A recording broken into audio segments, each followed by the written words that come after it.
Welcome, everybody, to Crunch Time with Jeff, Booner, Lukas, Michael Gentry. But he's at LCA tonight.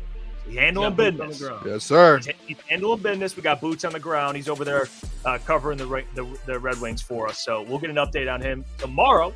Give us how it went for him. He's, of course, there supporting our guy, D-Mac. Big night for him. Much love, D-Mac. They're taking on the Avalanche, of course. How fitting. So I want to say D-Mac night, baby. Before we start, it's D-Mac night, and that man deserves it. One of the greatest, most humblest, badass human beings I've ever came in contact with. So shout out to D-Mac. We love him. Hey, I love D-Mac. Doing the streams with him this year and working with him the last year or 2 years, he has helped me. That's like my what's the word I'm looking for there? Role model. Role model. He's a guy that I've looked up to, and he's helped me out a ton. He's helped me out a ton. He looked at me and he said, "Booner, you're my protege." And when he said that to me, I took that when a guy like that looks at you and says that, he said, "You and Spenny are my little proteges." That's when you know, okay, I love this man. Let's go, D-Mac. So yeah, I love that man. Yeah, he really is the man. Speaking of another guy who's the man, we're gonna have Mike joining us in about 30 minutes. Another legend.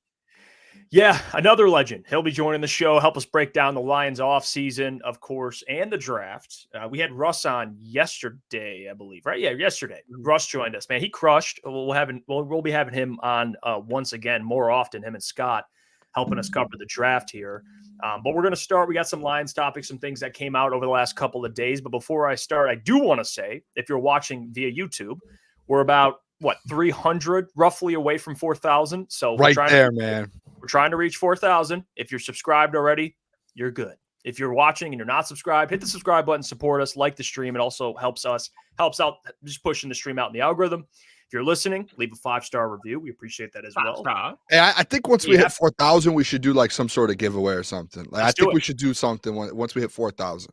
Let's do it. We'll definitely do a giveaway. Shout out to everyone who joined the show early. Of course, I'll do the shout outs as I usually do. Shift God was the first one in. He joined it at 7:06, so he was early. Let's Shift go, God, we Shift appreciate God. you. Prepping. Yeah, he was. Anakin Skyogre, ETN as always. We got Adam Baydoun in the chat as well. Shout out Adam.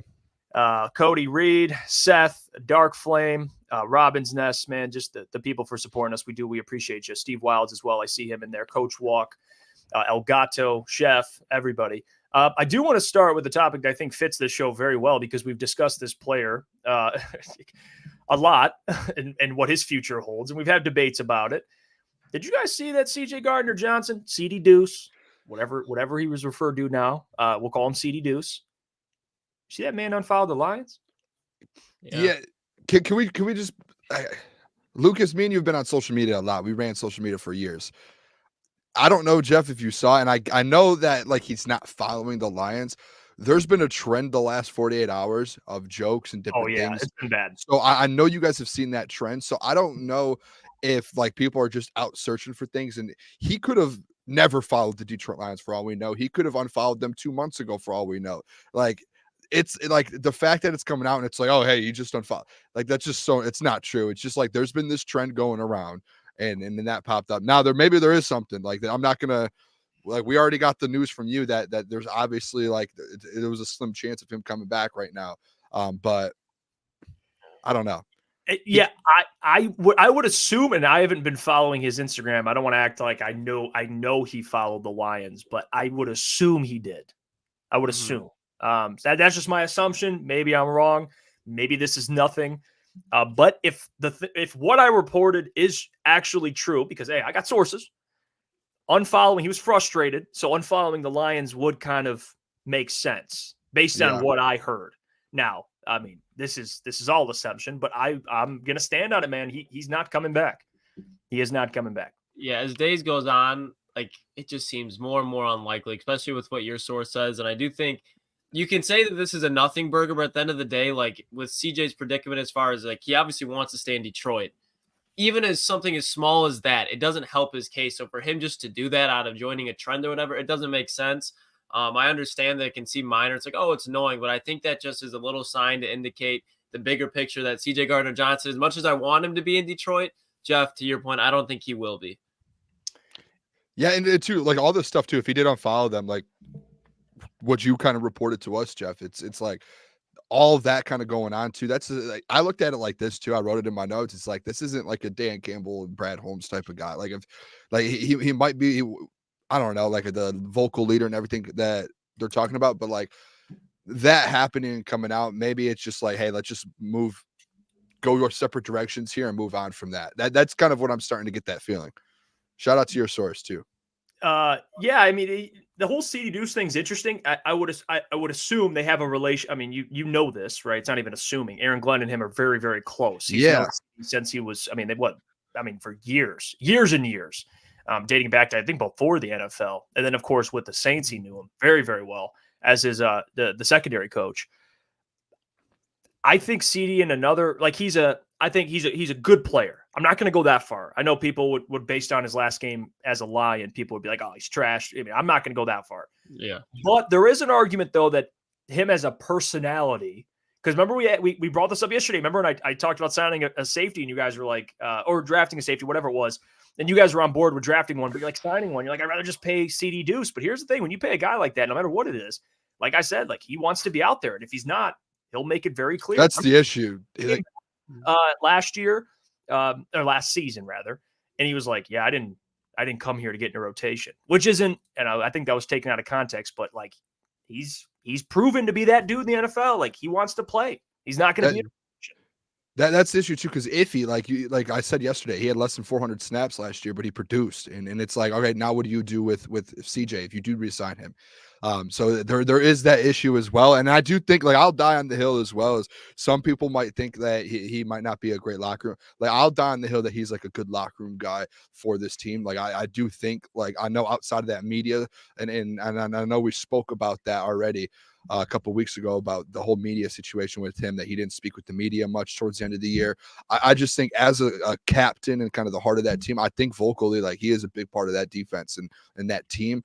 Outside of that, though, it's just like it is a business at the end of the day. And I think that's how you, like, at least in my eyes, like Jeff, like with your, like, you coming to us telling us that, like, that's what it seems like. Hey, it's a business. Like, if he can produce and he's kind of stepping up, where do those snaps go if CJ comes back? Like, how do you like allocate all of those snaps? It's tough to do, especially when you have so many guys. Like, Brad's been so good at drafting. You have guys on cheaper deals like Iffy on a rookie deal still. It's like you have to make those decisions at the end of the day, and you could still go out there and draft another safety this year and kind of get another guy on a rookie deal, and he's already 3 for 3 drafting safeties. Like, it makes a lot of sense. The only thing I just always fall back on is, like, he's still a locker room guy, which is different. Yeah, and I see this being talked about too. The Avalanche just scored. They're up 1-0. That's brutal. On the Red Wings there. Thought it was the intermission. They scored on the intermission.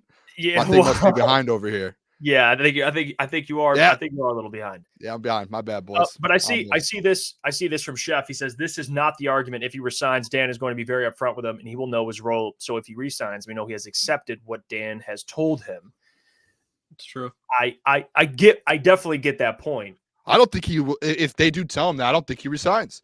I think he's going to go somewhere. He's going to get snaps. Like, that comment he made this year. He's look at it from, like, CJ's point of view, right? Like, if I'm CJ Gardner-Johnson, I'm like, well, I want to get paid. You know, I want to get back to what I was playing like in New Orleans and Philly, and to do that with the stacked safety room with the Lions, I don't think that would be a smart business move by his part, as a career move. I think his best move would be to go somewhere where they need safety help, get as many snaps, play as many snaps as he possibly can, show what he was before the Lions, and get paid. Like, that was the whole point of coming to Detroit, but he didn't know if he would explode out of nowhere upon him getting injured. So I think a smarter business move, like, take the Lions stuff aside, like, as a fan, as someone who covers the team, it wouldn't be smart for him. If his agent's recommending him, it's not a smart move for him to return to Detroit. I bet his agent's like, listen, man, we can go get a deal somewhere else, go play, put up some numbers. You're still young. Like, you want to get paid. I just think it makes more sense for his career to not be in Detroit. Yeah, and I think he lands within the NFC North, because you look around the division, the Bears just let go of Eddie Jackson. The Packers, they have Darnell Savage, and I can't – we were cooking them the first week when they matched up, but I can't think of the other safety. And then Minnesota, they have Andrew Bynum and Josh Metellus, but Josh Metellus plays a lot of linebacker type situations. And CJ Gardner-Johnson, If he's there and he just gets booted out of the door like that for Ife Melifonwu, I'd be willing to bet that he lands inside the NFC North to kind of give a shot back at the Lions, because all three teams around the NFC North need a safety like him. You guys think the Eagles? You know what, Jeff? You said that in my head. This is my first thought that came up was, man, I'm sure he wishes he was still in Philly, because they need they need like some help a little bit in that secondary, and like. He's not, at the end of the day, guys, like he's not going to get paid this year. Like it's just not going to happen. No matter where he goes, it's going to be like a 1 year, most likely. Maybe if it is more than a 1 year, it's a cheap deal. And I don't think he wants a cheap deal. Like he's going to want a 1 year deal, like you said, to go prove himself. If he goes back to Philly, I wouldn't be surprised. I mean, I don't see him go. He left Philly for a reason. Yeah, but that's just that's a spot where they need help back there. And I saw some Eagles fans. I don't know if this is majority like Eagles fans, but I did see some like when TJ stuff's being tweeted out, they're like, "Please welcome him back." Like I know they hated him when he left because he was like, "Screw these fans, screw the organ, whatever it was." Like fans would have him back. When the Eagles were going through it after they started 10-1, and I mentioned this a few times on the last show I was on, was there was Eagles fans that were tweeting out. They were like, "We are missing CJ Gardner-Johnson." Like that was a thing that was going around Philadelphia Eagles Twitter, was they wanted CJ Gardner-Johnson back week 14, week 15. Like they started to realize like what they lost in that defense.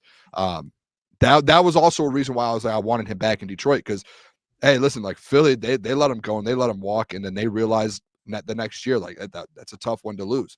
So, like, I just didn't want the Lions to kind of fall on that same page. But obviously, with Ife, it makes it a little bit better. Yeah, I think at the end of the day, you're going to prepare for life without CJ Gardner-Johnson. I think they'll be fine. I think Ife, Brian Branch, Kirby, whoever they add or draft, I like their safety room. It's more just about, who you got at corner. That's probably the bigger concern here. But in other news, I saw this article on our good friend John Macaroon. Shout out to the doc. What's up, real quick? I just want to ask, because this popped in my head too with Ife. Do you guys trust that little? And I guess Lukas, this is for you. I kind of want to hear what you have to say with this one. Do you guys trust like a 5 or 6 game sample size of Ife Melifonwu? Like legit, like over CJ Gardner-Johnson. Like, do you truly trust that? Because that's like what this comes down to. That's what my whole pushback is. And it's not like a pushback where I'm like, oh, Ife can't play. But if you think if he can put a 17-game season together like he did in those 5 and 6 games, I think you're kidding yourself. I think there's a lot of wrinkles that Ife Melifonwu brought that NFL offensive coordinators weren't really ready for, especially because you think if Lions fans were shocked, what do you think opposing OCs were doing?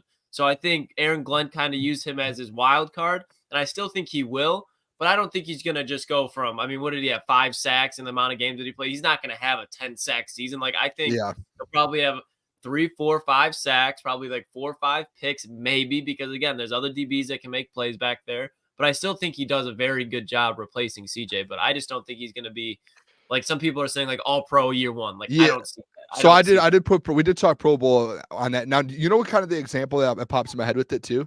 It's the James Houston thing. It's year one. You saw James Houston kind of just have like an insane thing. Like he averaged like over 1 sack a game, went out there, dominated in a limited time. And obviously he got hurt, but it was like, hey, he's probably not going to do what he did. But everyone's like, no, he could be that bookend for Aiden Hutchinson.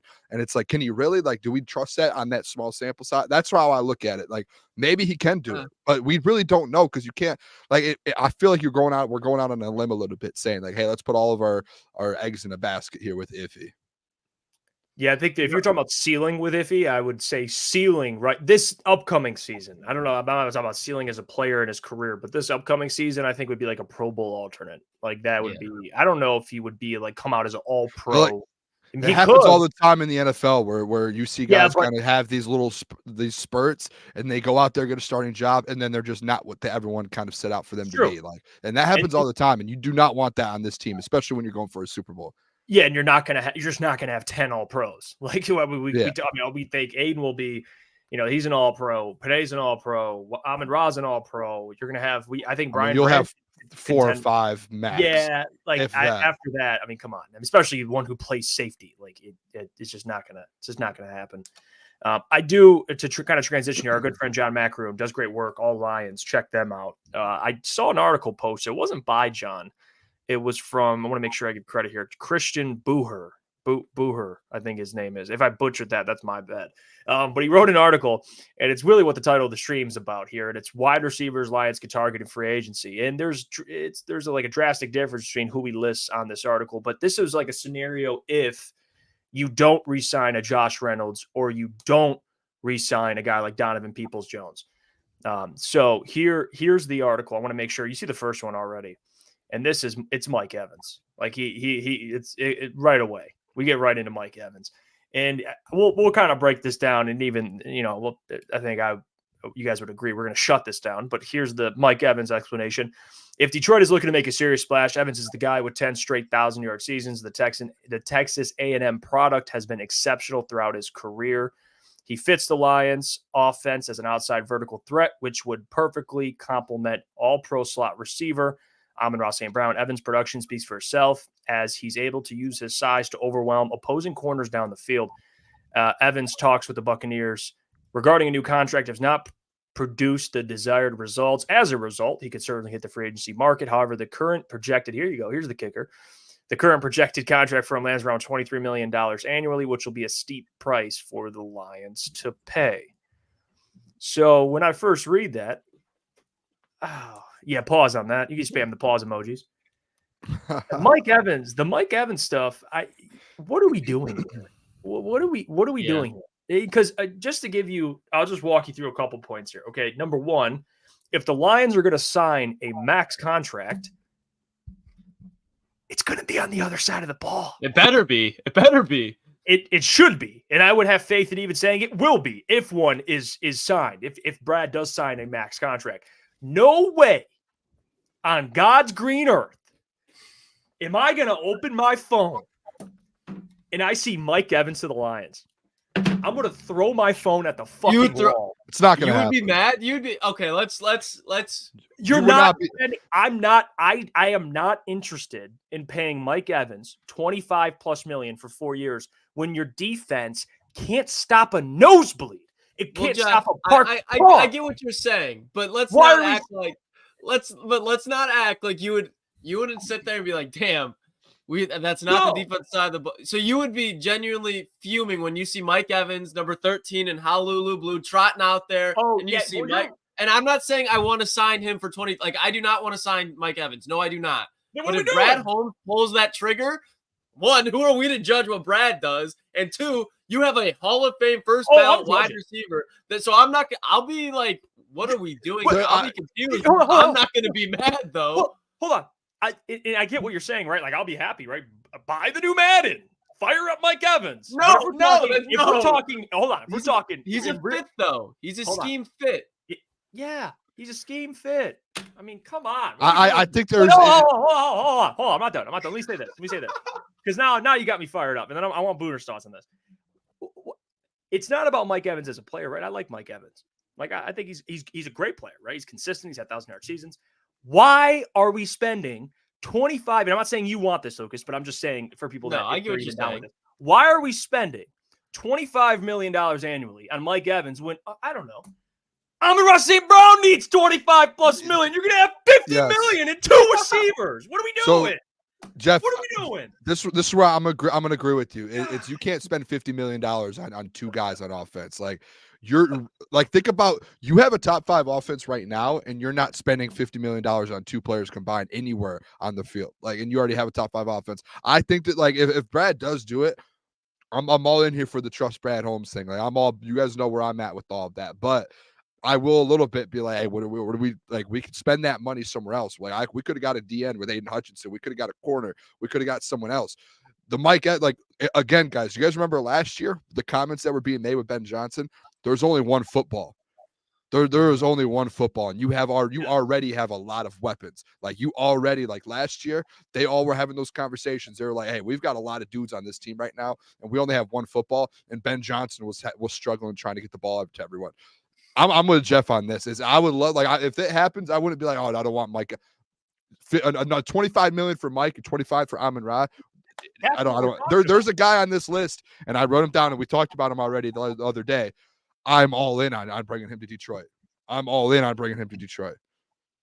But that's where I'm at, because you pay Goff 50, You got 25 in Evans. You got 25 in St. Brown. Oh, you got 25 in Panay. I mean, we're at 100. Panay's gonna be more than 25, I bet.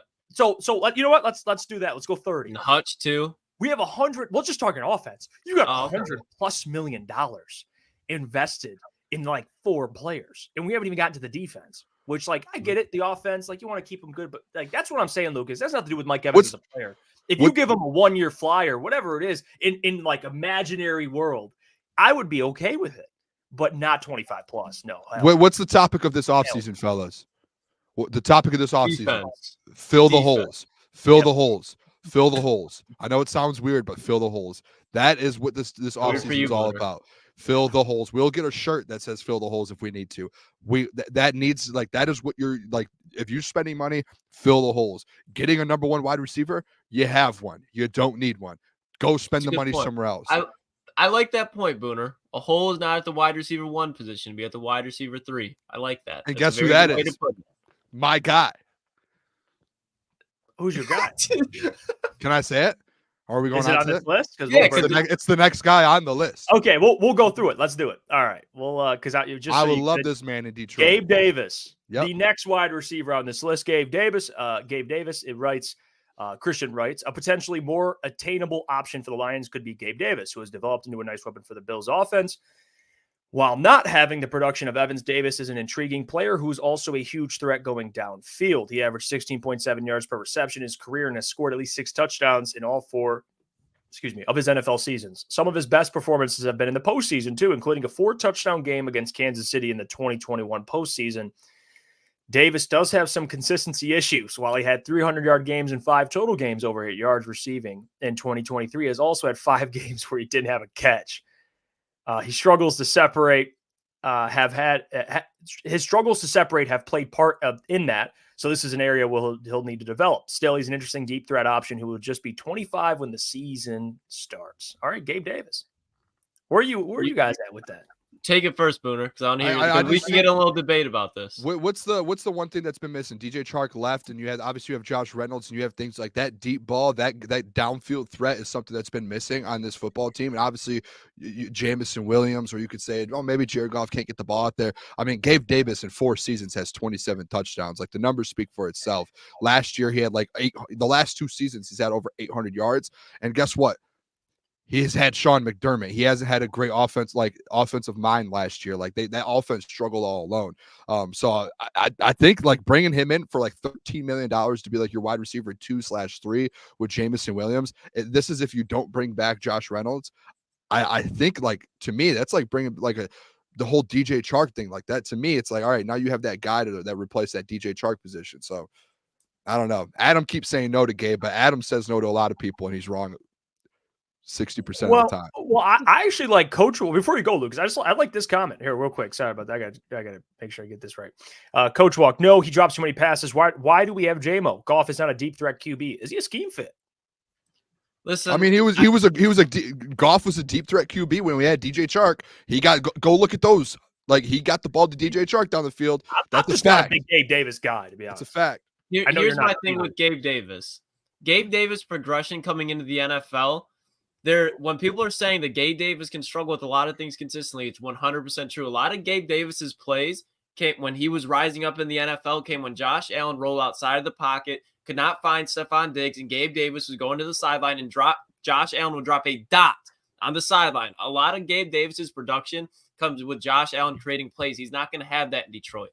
Gabe Davis, I think he can make some plays, but he's not going to want to sign a 1-year deal. Gabe Davis, to what they were saying in the article, he's 25 years old. He's going to look for a $2, $3, $4 million deal, and I don't think that's worth investing in when you can get somebody in the draft. So for me, it's a no for Gabe Davis. I don't see.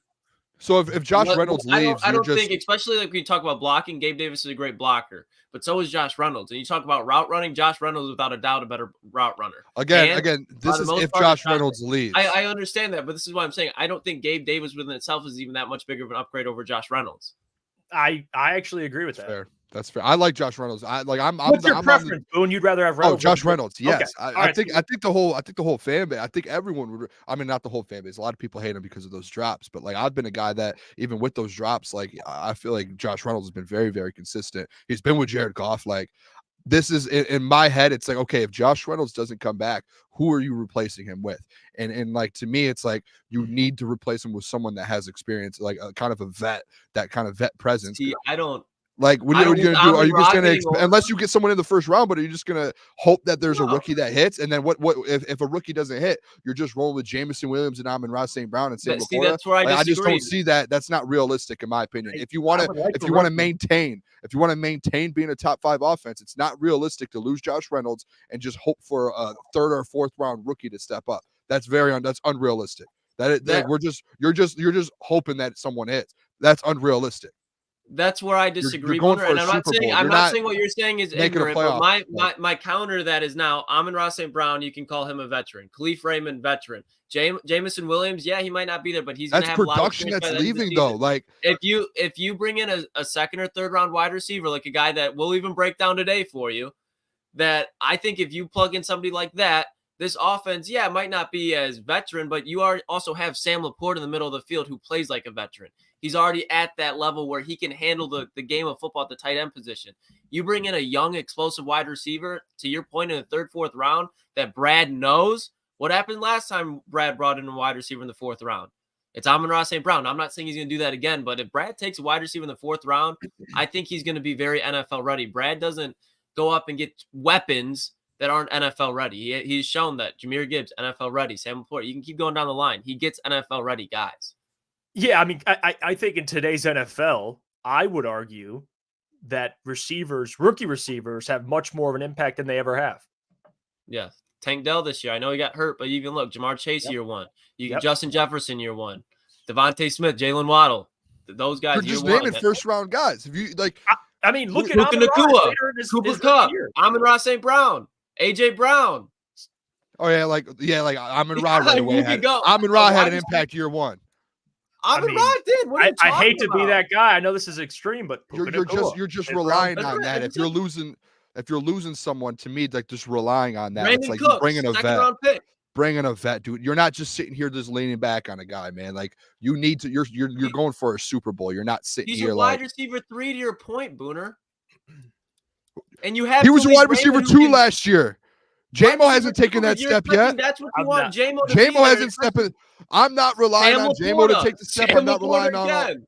All right. And then you have Jahmyr Gibbs coming out of the backfield. Like, this offense, if you 3rd string wide receiver with the rookie, you're fine. Hey, we got TK85 too. Not winning this battle with you. And Vincent, we don't really need a wide receiver this season. Funky says if Josh Reynolds leaves, you need someone. I agree. Like, this is what the conversation is. If Josh Reynolds leaves, you need someone. Yeah, Robin's Nest says it would be a mistake to move off Josh Reynolds. Yeah, we all agree there. I agree. That's what it comes down to. I can't imagine a world in which he's not resigned, to be honest. Yeah. ETN says Puka Nacua has done in one season did more than Gabe Davis has done his entire career. I mean, facts.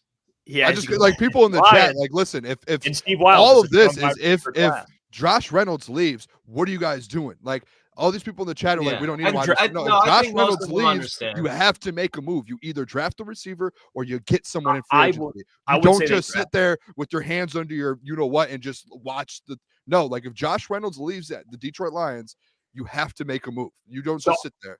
I got one more receiver to put up here and get your guys' thoughts on that. Also, for people that are tuning in now, we're going to be breaking down a draft prospect later in the show, the ball knower. I actually call it the ball knower breakdown. That's what we're going to call it. Shout out.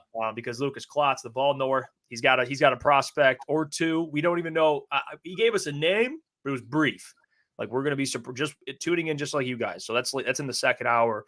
And then Mike will be joining us in a couple of minutes here. So can't wait for that. Here's the next name.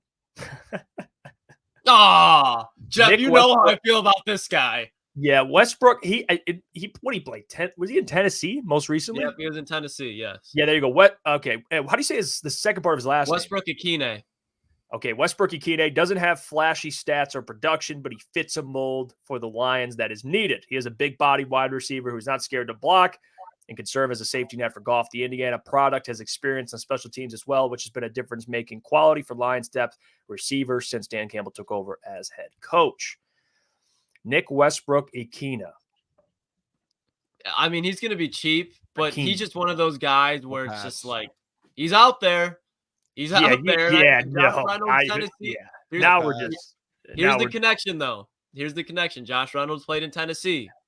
And I know, obviously, he was in LA, but then he went to Detroit. Khalif Raymond, he was in Tennessee. I think there's a Tennessee connection that maybe Brad Holmes is kind of in on. I obviously know Vrabel isn't there anymore, but I could see it happening. It's very realistic, especially for the dollar point. But I'd be just like,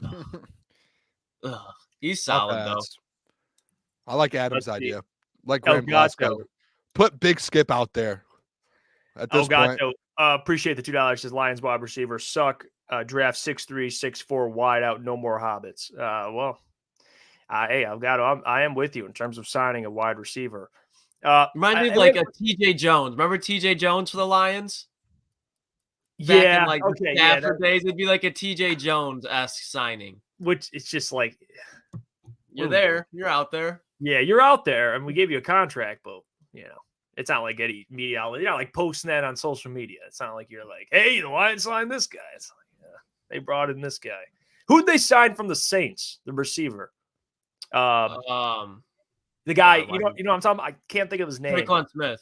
Yes. Yeah. I think he'll be fine over Westbrook. He's an X. He's built like an X wide out. There's our X wide receiver. I do have some unfortunate news. So Mike just texted me, says I have horrible connection. So he's not going to be able to join tonight. So we're going to have to reschedule with Mike, which is okay. We're going to shout out Mike though, man. Yeah, it's all good. I was ready to ask him. He might be in the chat. I was ready to ask him what he thought about this whole adding a weapon to this offense.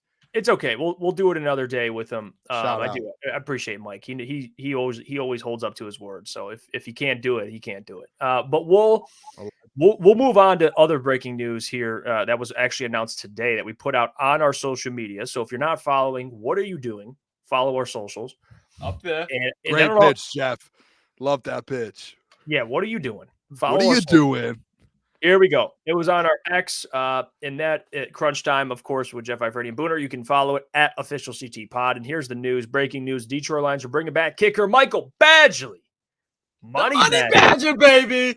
On a 1-year deal. Who's this? Brian McLaughlin. I think that's his agent. I saw a bunch of people saying it was per him. I couldn't find where he posted it, but gave him credit anyways. I mean, shout out. What are we doing here? Can I make just one bold statement? Like, I'm going to make a statement that is like, if this doesn't happen, then you guys can come at me all you want. Week 1, I don't know who we play week 1. Has the schedule got released yet? Who we play week 1? The teams have, but the schedule has not. Yeah, not the actual Michael schedule. Badgley will not be on the roster for the week 1 football game. Yeah, he will be cut. He will not be on the roster. That is going to be my bold statement. Is he is not, like, I know that they just signed him to a 1-year deal. He will not be on the active roster when that Sunday game comes around and the Lions. That's going to be someone else. He will not be the kicker. This is strictly for camp competition. They brought in Riley Patterson. Who else did they? Something Romo. Parker, that was last year. Yeah. But that's what I'm saying. Like, they bring in bodies to see, like, they just want to get competition. I'm sure they're going to add a kicker or two during this offseason. And then to your point, Booner, they're going to roll with one of them, and I don't think it's going to be Michael Badgley. Yep. If they do, I would be surprised. I'm convinced that they draft a kicker, and then that leads into a battle. And if they don't draft a quick kicker, I think they go out and get some sort of vet. Like, who was the guy that you – Matt Prater. There was someone else that you mentioned as well the other day, Lucas. I can't remember. I think it was in the chat. I think they said Nick Folk. I could be wrong. Folk. I think they bring in a vet, and I think they bring in another leg, and I think as well you see them actually draft a kicker. Would not be surprised. I would not be surprised. Just not in the 3rd or 4th round, please. Yeah, no, please no. I don't think Michael Badgley will be the starter next year either. That's just me. I would hope that this is more of like a safety net, like in case we can't find a replacement, you have Michael Badgley, which like isn't the savior there, but it's a 1-year deal. I'm sure it's not guaranteed. You can cut him. I would hope there's not a scenario in which Michael Badgley is your starter week 1 because again, this was the storyline all year. It's what Lions fans were arguing about in the playoffs. We're like, he's not going to go for it. His kicker stinks, even though he's kicking against the Rams and he looks pretty good, but he can't kick. The guy's leg, he just doesn't work. And then next season is your kicker again. It's like, oh, here we go. Now there's already another built-in excuse. Like, go replace the kicker, go upgrade. Hopefully they draft one. I'm curious if they do draft one because they can upgrade a kicker. It's a problem. Yeah, and I'm going to throw a scenario out there. And first of all, shout out Xavier D. He does fit Dan Campbell's scheme. Like let's not kick the ball. We just have the kicker in there that doesn't need to do anything. Like, let's just pay this guy money to not do his job. Why not? We're just going to go for 2, and we're going to go for it on 4th down every time. You know what actually could happen too, fellas, and keep an eye out on this because the dude Maurer from Dallas, this happened with him coming out of the XFL. There's the new football league, the UFL. That's the USFL and the XFL combined. They have their season coming up in about a month. Don't be surprised if there's a kicker coming out of there that happened to Brett Maurer over in Dallas. Yeah, but where is he now? He's in Dallas. He's not in Dallas. Who's the kicker? Who's Brendan Aubrey? He came from the XFL. I mean, yes, he came from the X. I thought he did, didn't he? Maher came from the XFL and had like a wonder year. He was drilling like 61-yard field goals, and then he just. Could someone confirm in the chat that Aubrey came from the XFL as well? I believe he did. I believe he was like a soccer player, and then he went to the XFL, and then he came to the NFL. Just keep an eye out on that because that's where Romo last year. Romo came from the XFL or the USFL. So I think it was the XFL. I could be wrong. I think they're going to be able to use that to be able to say, hey, maybe there's a kicker in that league that we can steal, just like Dallas did. Hey, they dipped into the CFL for the edge room. They'll go to the XFL for the kicker room. Matty Betts. Difference maker. That's Booner's guy. Aubrey, yes. Shout out Chef. He was in the USFL last year. So he was a soccer player, went to the USFL for a year, and then now he's at Dallas. So in that league just combined. So I keep an eye on some kickers in that league because that's like a way to go find a dude. Booner's got his eyes. I will be recruiting. That's what you should be, Booner. You should be the scout for the Lions for the USFL. For the USFL? And XFL. I'll do that, dude. I'll go to the games. I'll go sit row 1 and watch. Rub elbows with The Rock. Yeah. The commissioner.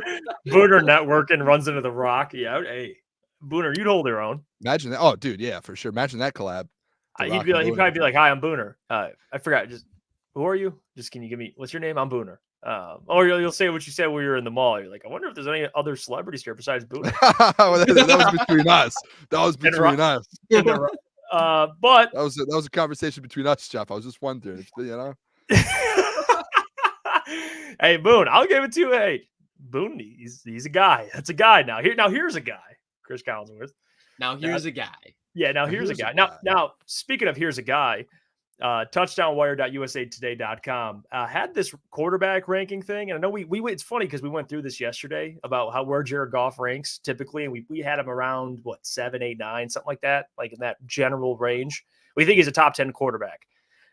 Now Jared Bailey from I think it was Lions Wire had a quarterback ranking list. I'll ask you guys, and I'll ask the chat, where do you think he's ranked on this list?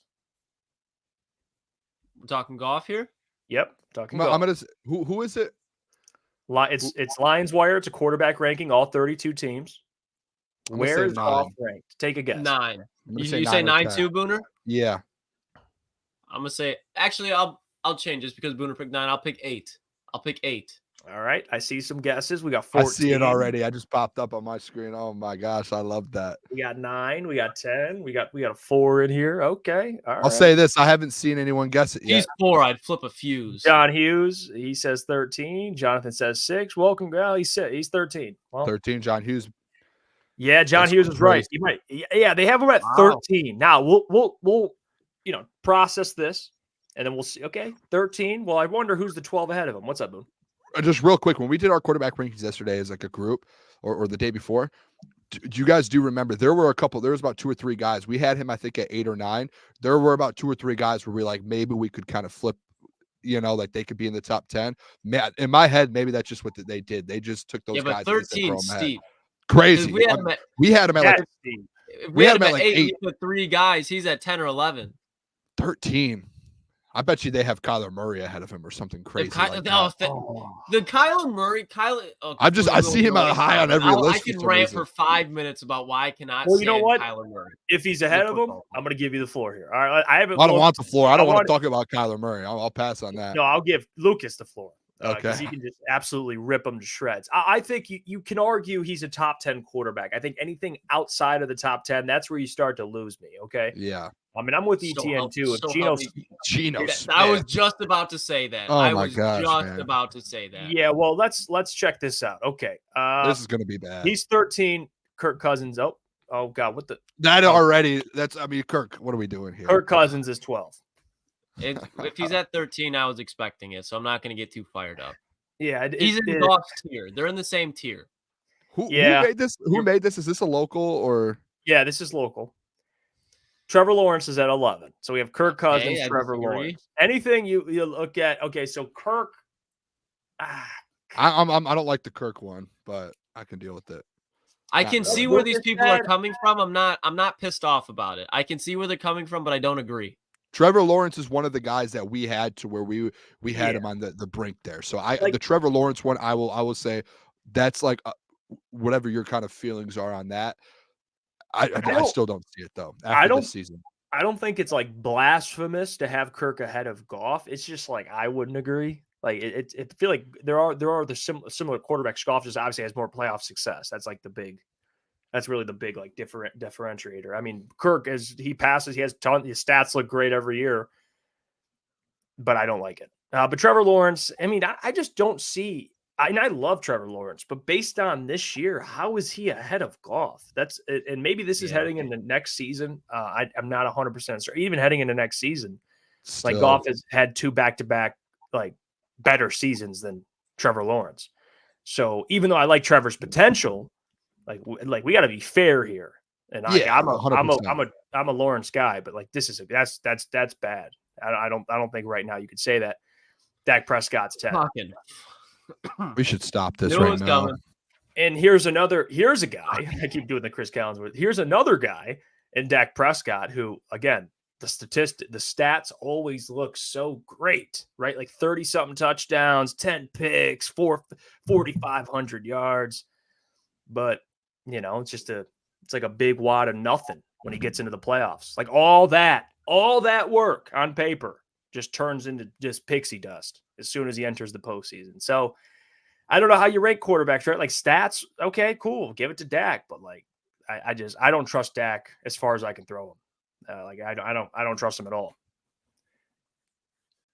I mean, just to your point, there's really not much that you have to talk about. Rain Dakota, that's what shines in the wild card rounds. And if they get into the divisional round, it's even more on par when you have to get 10 seconds left and you somehow try to run a play instead of doing what you're supposed to, and you end up the last game of your season, last play of the season is Zeke Elliott taking a snap.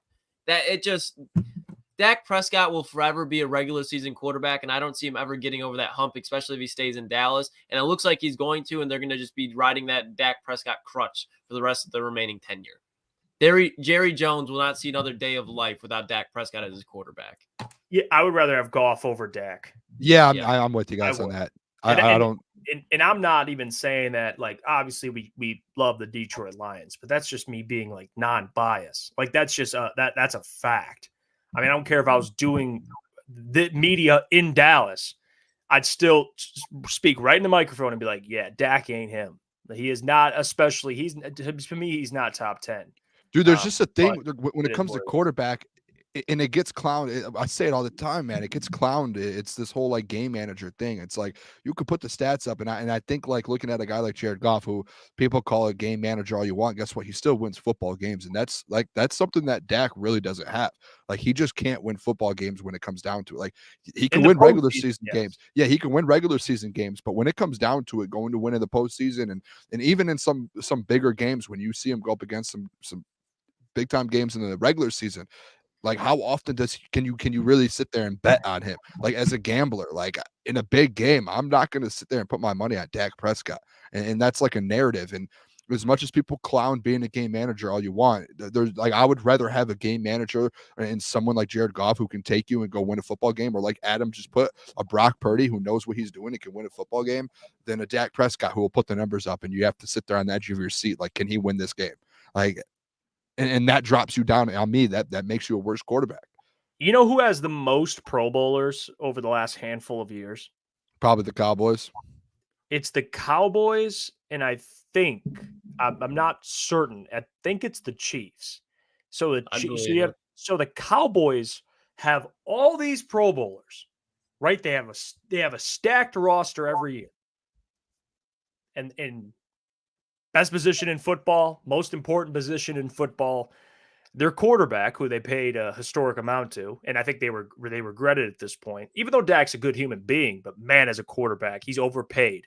And he's came up consistently short with great rosters. Great rosters. He's stepped foot into the NFL with the best offensive line, Ezekiel Elliott, Amari Cooper, and a very good defense on the other side. In the weakest division during that time. It used to be called the NFC least, and then Dak showed up and he won his first year in 2016. And it looked like he was going to be a god. And that, in my opinion, is when Dak Prescott peaked. That was his peak. Doesn't mean he's terrible, but that was his peak. I mean, look at the division, right? The Giants, who haven't really been relevant the last handful of years. The Commanders, same with them. And then you have the Eagles, who over the last recent couple of years, since about, the last half a decade or so, they've been winning games, of course. But I mean, you're playing 2 teams a year, really 4 games that are just stat pad games where Dak's throwing 3-4 touchdowns. It's like, I don't know. I'm not a huge. I mean, he does that all. I don't think it's a super wide margin, like a distance between Goff and Dak, but I would prefer Goff. I would just prefer to win then. And then Aaron Rodgers, which, you know what? We didn't have Aaron because he was injured. But I mean, this is like, yes, I think when healthy. I'm fine with this. Yeah, I'm not even going to argue that. You could say, well, playoff success. I think Aaron Rodgers, he won a Super Bowl. So if we're talking recently, and he's Aaron Rodgers, dude. And he's Aaron freaking Rodgers. Okay, I don't think there's much to say. It's just one back-to-back MVPs. Jordan Love's ranked ahead of him, though. I think this is heading into next season. To be fair, it has to be. Yeah. If A-Rod's on here. My points all still stand the same. I still believe in everything I just said, regardless of if it's not upcoming or not. I believe we had Jordan Love above Jared Goff. We had him one spot, yes. As a group, we had him at 8. We had Jared at 9. As a group. I think putting Love above Aaron Rodgers is a little. It's a little early for that. I think Rodgers is closer to top 5, maybe top 6, 7. If you're going to the individuals as players, yes. But if you're talking about in next season, which one's going to have more success? The Jets' offensive line is still a disaster, even if they address it. And they're in a defensively, like, even you can say what you want about the Patriots, but the Patriots, even their strength is defense. Miami, they have a good secondary. Buffalo, they have a good defense. Aaron Rodgers, I think he's not going to be like struggling out there if he plays the full season, but Jordan Love will have more production for sure, in my opinion. I see people too talking about, I know I got some people a little triggered here. Art says Love hasn't done shit. Here's the thing too. Art, again, I get it. As a Lions fan, like everyone hates the Packers. I completely understand that. But if you just think about it objectively, Love in 1 year, won a playoff game, competed. It competed to make a Super Bowl, and he threw for over 30 passing touchdowns, had less picks than Goff, with the youngest wide receiver core in the NFL in his first year starting. Like, I'm not saying the guys, Tom Brady are going to be the next Mahomes, but like, if you just look at that and be like, he's trash, you're just being ignorant. You know who I can really see Jordan Love panning out to be is what Deshaun Watson was supposed to be. I think there's a lot of similarities. I think Deshaun definitely runs with the ball more when he has to, but Jordan Love has the ability to. But I think dissecting defenses, the way that they throw the ball, the angles that they throw the ball from, I think Jordan Love and Deshaun Watson are very comparable, at least Deshaun in Houston. Yeah. I'll say this too. If people are mad about Jordan Love being high on the list, like I'll take the point of like, hey, he's only done it for a year. You want to see more out of him, and you've seen, a couple of years out of Goff or a couple of years out of, like, obviously we know what Rodgers has been, like all of that. Like I understand that for sure, but I am still on the side to where, like, this year, seeing what Jordan Love did and like his ceiling and kind of the passes he was making in the playoffs, and I know that outside of that last final drive versus the 49ers, versus the Cowboys, and versus the 49ers, he played really well. Like, he made throws that, like, as a first-year guy, like, I was shocked. Like, he's out there. And when we watched the game together at Beat-Ups, Jeff, like, the first game and the 49ers game, and he was out there making throws, and it was like, oh my gosh, like, this is looking in the future of the NFC North, like this guy's going to be a problem. So I do get like, hey, if you don't want to put Jordan Love up at 8 yet, just because like he only has done it for 1 year and you want to see more, I can accept that. And let me read this, Mike. Mike, my guy says, you guys owe me Tree Fitty for false Mike ad. Yeah, I'm gonna have to change that title. Because, Mike's joining us another day, so that's on us. Mike is he's my guy, so he couldn't do it tonight. It's okay, we'll reschedule. It's not a big deal. I want to put up this comment though, because Steve is usually on point. All right, Steve is usually on point. I love Steve Wiles, but this is a miss. He says he isn't it. He has a good coaching staff. When he's not protected, got a good head coach. Hold on. When he's not protected by his coaches, he sucks. Well, I was told that Matt LaFleur sucks. That's what I was told. Not to go on my Neil Rule bag, but that's a fact. I was told that Matt LaFleur sucks. Also, Jared Goff, and this is where we get to, but I'm just being real. Sean McVay, Ben Johnson. Let's not act like Goff hasn't had elite offensive coaching either. So, like, okay, let's just relax for a second. I think Jordan Love, you can't say his coaches are just protecting him. That's a little. I feel like to say that when he's not protected by his coaches, like I don't even understand what that means. Yeah, I mean, he has to go out there. It's not like Matt LaFleur is throwing the football and dropping back and completing 40-yard dimes. I mean, you can't do nothing about that. You couldn't name Green Bay's offensive coordinator right now if you wanted to. Yeah, like it's not like they have some elite. I think Matt LaFleur is a good head coach, but he's not a great one by any means. I think he's in a very good culture and a team that knows how to win. They've been doing it for a while. So, but I mean, I don't think he's anywhere above so far what Mike McCarthy's done in their tenure. Mike McCarthy is on his way to win a Super Bowl by now in Green Bay. And I understand he had Aaron Rodgers, but look what LaFleur did in Aaron Rodgers. I do agree with Art, though. My favorite argument is, well, if he's protected, is played out and dumb. If any quarterback is running for their life, they will be terrible. I mean, I get that, right? Like, every quarterback will play better if they're protected. Like that. Let's not skip over this Matt LaFleur conversation without letting me talk here, fellas. What are we doing here? Come, Saginaw Valley represent. Like, what are we doing here? Cardinals. Jeff, you were told by me he was a great head coach in this league. So I've told you that for. Hey, Lucas. It's too early to say great. Great. Okay, fair. He's a good head coach, though. No, and I think he got a lot. I'm not the one to talk. I like Matt LaFleur. I like him. And I think, Jeff, you and I can agree for the last year or two, he's gotten a lot of hate.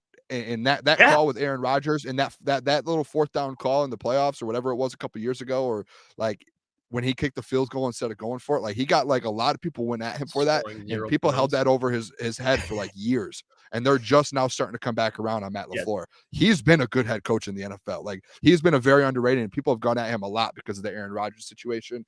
So I do think that helps out a guy like Jordan Love still. Like Jordan Love's going to be really good. Like I think he has a lot of potential. His ceiling's high, but having a coach like Matt LaFleur, like that helps you out that much more as well. Yes, it does. When I brought that up, I was being sarcastic because Lions fans tell me all the time he sucks. And then now, people will come at me. Yeah. Well, I'm just saying, because then people will be like, well, it's his coaching staff. Like, and I love you, Steve. It's not just you. I've heard this before. And I'm like, well, I thought Matt LaFleur sucked. Like, you can't have it both the way. You know what I mean? What are we doing here? But anyway, Lamar Jackson. It's because he's a Packers coach. It's tough, you know? Yeah, I get that. I mean, I get this that. is blasphemy, though. Lamar Jackson Lamar at 7 heading into next year. This is pre-NFL draft quarterback rankings. That's what we're talking about here. At 7 is insane. And this is, again, this is on Lions Wire. What do we do? Now I'm curious, guys. If you don't mind, I'm going up. I'm going to go up a little bit. I just want to see. Just keep going, because we don't need to. I still would not put Lamar in front of him. Arm talent, yeah, but Lamar is not back to back, but 2 MVPs. Again, Matthew Stafford, great talent. Lucas, a vote away from being a 2-time unanimous MVP. That is like sealed and delivered. That's what that means. Yeah, like we don't even. No, hey, I agree with this. Hey, I agree with this. Not wrong. Yeah, playoff Lamar. We're talking about. Shout out Steve. Not wrong. Playoff quarterback. But like again, Stafford. If personally, it's all preference. Like if we're being real here, like I like Stafford. But if we're doing like a general consensus, a generalized quarterback ranking, No way on planet Earth you could put Matthew ahead of Lamar. No. You can say I prefer Matthew. Like, okay, I would say that. I prefer Matthew, especially come postseason time. But like, dude, he has 2 MVPs, and Lamar is just he's a video game. That's what he is until the playoffs, of course. But that's I think even the Lamar narrative this year, like he played great against the Texans. They lost the Super Bowl championship and the Super Bowl champions and Patrick Mahomes by 7 points, and they ran the ball 6 times. So the flack that Lamar gets for that performance, it really irritates me. Now, obviously, he didn't play great, but the Baltimore Ravens coaching staff, in my opinion, lost that game and choked more than Lamar Jackson could have possibly. Lamar was set up to fail in that situation. That was the number 1 secondary in football. And your wide receiver 1 is a rookie, and Mark Andrews is returning off a major injury, and you want Lamar to drop back and pick them apart? Steve Spagnuolo in that secondary and that defense? No. I just that's where I get a little annoyed this season with the playoff Lamar narrative. And I would say this too, Boone. I don't think it's I would say this, and I love Stafford. I don't think there's a 7 quarterback difference between Stafford and Jared Goff. No, 7. I mean, what do we have them on the list here on ours? Let me pull up the list. We had Matthew Stafford at 7 and Jared Goff at 9. We had him at 9. Yep.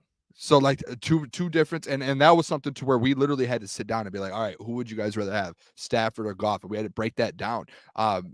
Stafford at 6. I mean, that just seems so high. Like, seems high to me. That seems high. And then having a Lamar at 7. Lamar, we had Lamar 2 on our list. Like Lamar is a top 3 right now. I didn't have Lamar. I didn't have Lamar too. Oh, I had him too. I had him too. Oh wow, we just did the 8 in front of him. To be fair, like in a group. Like in a to group be fair, 8. we said 2, 3, 4, and 5 is all interchangeable. So we said Lamar, Allen, Herbert, and Burrow were all like that's. I preference. would probably put Lamar like 4. I put Stroud over Herbert, and you can call me crazy for that all you want. CJ Stroud's top 5 to me already. Why didn't you say this the other day when we talked about it then? Because like you said, we weren't going into like nitpicky, but you guys said that like, okay, I really don't. But we put Stroud 6. I wasn't gonna make a fucking huge complaint over one spot, but I think Stroud over Herbert right now. What do we do here? We talk ball. That I would have loved to know that. It's fine. What are you holding that back for? Speaking of him, top 5 heading into this season, CJ Stroud, quarterback of the Houston Texans, which I actually don't hate that take. I think that CJ. That's interesting. I get why you would say that, because the dude, he's a dude. Like he's elite.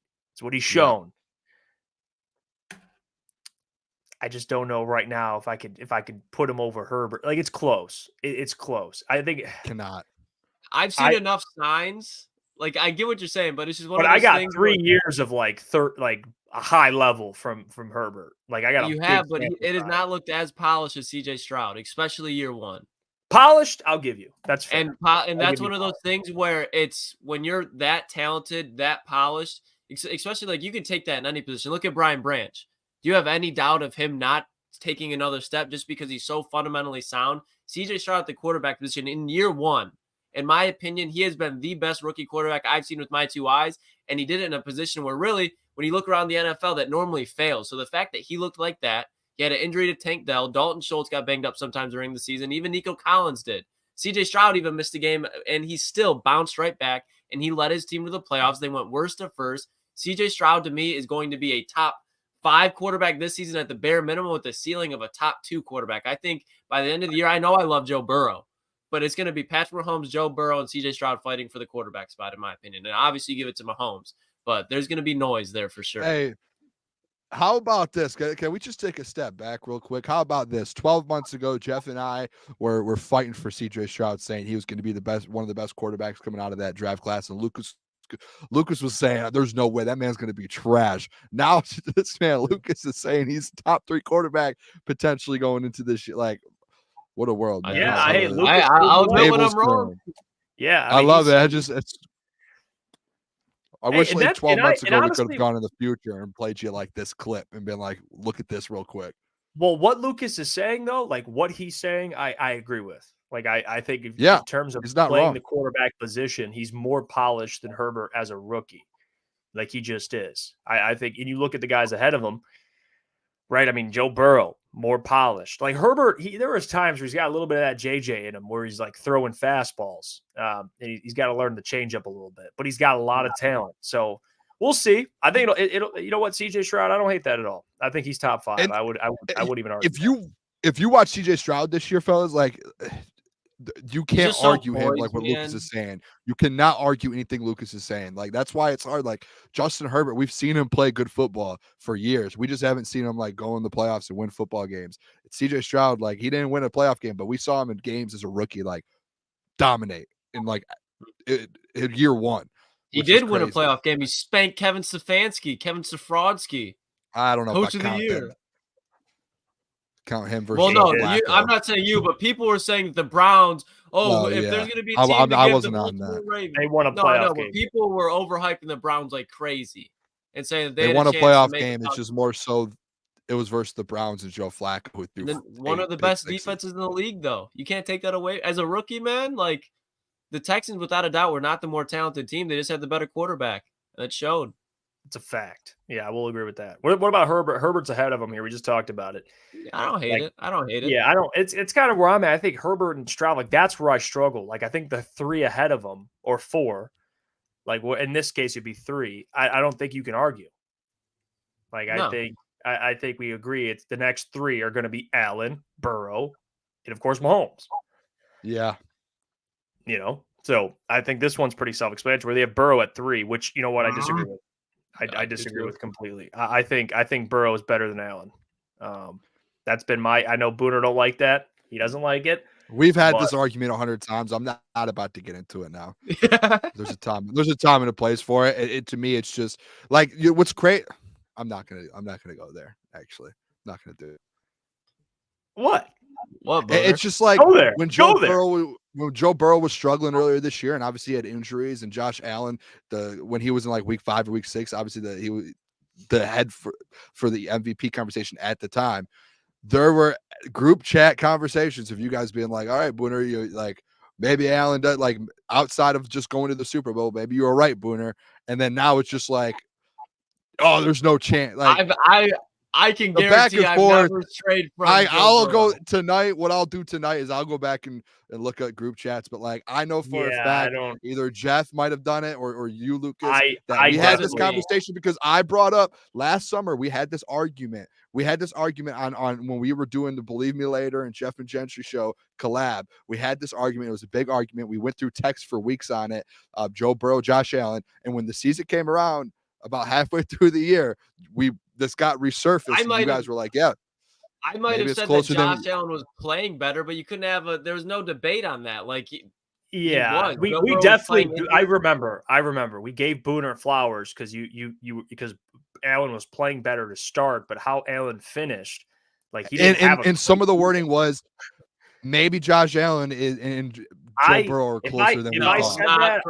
Now you're running with it. Not for me. I don't believe Allen's better than Burrow. That's me. I would take, if I had to draft a quarterback, you would take Josh Allen, Boone. I would take Burrow. That's how I know Lukas would. You're a big Burrow guy. So I'm reading a text right now. 12-16-23. Jeff Iafrate. Yeah, I don't hate the Allen over Burrow. I don't hate it. Yeah, you don't have to hate I disagree with it. It's a lot. It's a lot closer. Okay. You just thought you got me right there. And that's like late in the season. This is and like I said, Boone, and he's looking. He's really trying to find something. Booner, I don't want you to get too distracted from the show here, but I just to find beat. I would agree though. I don't hate that. Like I don't hate that take. If you want to take Allen, go ahead. Like this has just been a long running thing with us. Can we agree? Can we agree that it's Mahomes on his own island, and then you have like Allen and Burrow kind of. You pick your. I literally the next text here says tier 1 Mahomes, tier 2 Allen Burrow. Yeah, from Jeff Iafrate. Okay. So like I think we all have the same conversation there. Like we do have the same feeling. But like when we had this conversation a year ago, it was I remember the conversation was Mahomes, Burrow, and then the next tier is Allen, and I was like, come on, man. But I think after this year, you guys have come around a little bit on it, which I respect. I respect. Yeah, I think, and they think Burrow's 3. They put Allen at 2, which they have Josh Allen here at 2. And then, of course, at 1, you have Patrick Mahomes, which, like, you can't. No debate. I'm just happy there's no Kyler Murray. Thank God. Yeah, imagine that. Oh my gosh. Yeah, he's not top 13, which I'll take that. Who is top 13 though would be one Jonah Jackson, especially at guard, because that man is looking to get re-signed. And did you guys notice when we had Russ on? This is why you guys got to tune into these interviews, because some things get talked about that we don't know about. Some things get reported. We learn something new. And Russ said that they offered Jonah a contract and they didn't get it done last year, I believe. What's that tell you? They tried to get something done. They couldn't. Now, I don't know if them making the NFC Championship changes that, but I think people are assuming they're going to be able to re-sign Jonah. I'm getting used to the fact that he might be gone. And I think he might be gone. In Pride of Detroit, shout out to those guys. This is written by Morgan Cannon. Those guys crush, man. We're going to have Jeremy Reisman, I think, on next week. So stick around for that. He'll be joining us. But they have the report here about what Russ talked about. It says here in the article, a league source said both sides were not close to an agreement to begin last season. But that doesn't mean Detroit won't look to re-sign him before free agency starts. So where are you guys at with the Jonah stuff?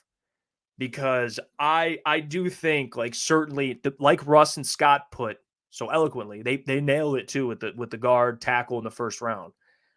I think offensive line might be more in play than people think. Yeah. I mean, think about it too. Big V's out, and if Jonah's out, the only person you re-sign Graham, you still have a spot you have to fill. Like, it's not like, hey, like you can bring Graham back and you're all set. Like, no, you still have one more position on that offensive line that you're going to have to fill. Who's it going to be? Are you going to go get a free agent or are you going to draft some? Like, it's almost turning into, if Jonah doesn't come back, and I don't think people have realized that as much, but if Jonah doesn't come back, like, you have to fill a spot next year. Like, Graham can't. There's 2 open spots now because Big V's not coming back. So they're going to have to make a move, whether it's free agency. But I think it's a lot. I think that first round draft pick that Russ was talking about, I would not be shocked if you see them or trade up and go get what's the Powers, kid from Oregon. Like, I would not be shocked at all. Would not be. No, and I think honestly, it's tough to hear, but I think the Lions are better off moving on from Jonah Jackson. He's going to command a lot of money. We talk about all the time. They need to fill the holes on the defensive side. You let go of Jonah Jackson and you re-sign Graham Glasgow. You bring in a Jackson Powers Johnson, a Graham Barton from Duke, a guy that can play next to Frank Ragnow, Taylor Decker, Penei Sewell, and Graham Glasgow. That's going to be just instant development within himself. And then you just look around the free agent market. You look at guys like Evan Brown. You look at guys, name escaping me, the guard from Baltimore. There's guys that you can go out there and get because guard is not important as center or tackle. Okay, it's kind of like the linebacker when you talk about cornerbacks and defensive ends. It's a position that you can afford to plug and play for a year because there's more vital ones outside of it, and there's ways that you can scheme up run blocks, pass blocks, etc., especially in pass blocking with running backs and tight ends, where you can kind of say, yeah, that's a weakness, but it's not as bad as having a weakness at tackle. So I think let Jonah Jackson walk, especially with his injury concern, and just get that new chemistry going in because there's going to be a day where he was walking regardless. And he's not going to get healthier. We talk about all the time with offensive, defensive linemen. If you have lower extremity injuries or a neck injury or a back injury, it's really hard to just get healthy again. I mean, look at Frank Ragnow. It's hard to just be able to get better. And it's not that Jonah's not good. Obviously, this offensive line is a different animal with him, but I don't think he's irreplaceable by any means. I think you nailed it. That's where I was going to go with it. Like, I'm going to be honest. I had it written down, and not to be a Booner, but my take, what I was going to go into was I don't think Lions fans will miss Jonah as much as they think they will. And that's not to discredit who he is as a guard, right? He's a really good guard. But if this was, if Jonah was one of the best tackles, it'd be different. Like, he's a guard. To me, guards are. They were up 17 against the 49ers without him.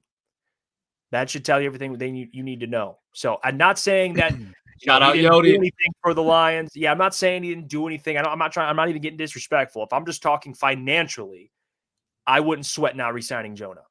That's where I'm at too. I think you draft him as a replacement. You have him play guard. If Frank retires, maybe you can kick him out to center. Maybe you wait to address center. But yeah, I think they can find his replacement via the draft. You sign Graham, though. You get Graham back. I think we agree there, Lucas, too. Yeah, and I think too, like, go ahead, Boone. My fault. I'm just saying, like, that puts it, like, when you're starting to look at re-signing guys, that makes your number one priority instantly Graham Glasgow. Like, instantly. Mm-hmm. You can't lose a Jonah and Graham, in my opinion. You have to keep Graham. So whatever he wants, you kind of give that to him. He's going to be cheaper than a Jonah, and he was way more reliable this year. Like, the injury, like, he's able to move around. You're able to put him in different spots. It's like, he is way more reliable, in my opinion. So I think, like, yeah, if Jonah leaves and you walk away from that and you can't get a deal done, and I think it is crazy that they did, and I did read the article as well, Jeff. Like, they did have conversations with Jonah before the season, and they couldn't get a contract done, and that right there shows that he wants a good amount of money. I don't know how, like you said, that changes, and he did get hurt at the end. He's obviously the injury, so I don't know if that changes. But if he asks for that money, like, just re-sign Graham Glasgow. Like, I think it turns into, you might have to just use this first round pick with the offensive line, keep that offensive line built up, and kind of move on from there. Because let's be real here, guys. Like, keep getting younger on that line. Yeah, get younger. Yeah, you nailed it. And the next one, what I meant by it, healthier, younger, cheaper, and healthier. Younger, cheaper, and healthier. And just to add in, like, you got to think. Like Brad always says, right? Thinking 5 years ahead, thinking 5 years down the line. Who's due for a contract soon? Both of your tackles. Yep. And that's if Decker is able to go. What? Whoa, what are you doing, Jeff? What are you doing, Jeff? Yo, what the hell was that? I've never seen that before. I thought you were, like, about to fly away. Yeah, that was pretty bizarre. StreamYard just think it was my birthday? All right. Happy birthday, Chad. I think I just got molested. Yeah, why didn't Lukas get those? Anyway, yeah, I was gonna say it was his birthday. You should have got. What the hell was that? What was I saying? I've never seen that. Well, just to kind of carry on from what you guys point. I felt like I was in the Willy Wonka factory, like the chocolate. What was that? For a second. I thought you were turning into that. It was like like I'm middle of a take. I got balloons coming up. I'm like, listen here, Decker, Panay Sewell, you got to re-sign him. But that's what I meant, though. Like, those guys should be the priority. I mean, you got to think down the line. I just think Jonah at guard, it's not as significant as keeping those two guys around. So. I think we all agree here. So, and a guy that cool not resigning him. You talk about in the first round, and I don't want to spend too much time on it, but it got dropped in the chat too. Is Graham Barton out of Duke? He's a tackle by trade, but he also played center. But at the tackle position, his arms, his reach is not there, so he's going to be bumped down to a guard spot. So if you're talking about a guy that can play guard, tackle, and center at pick 29, if the Lions don't want to move up or back in the draft, because I don't think he falls out of the first round.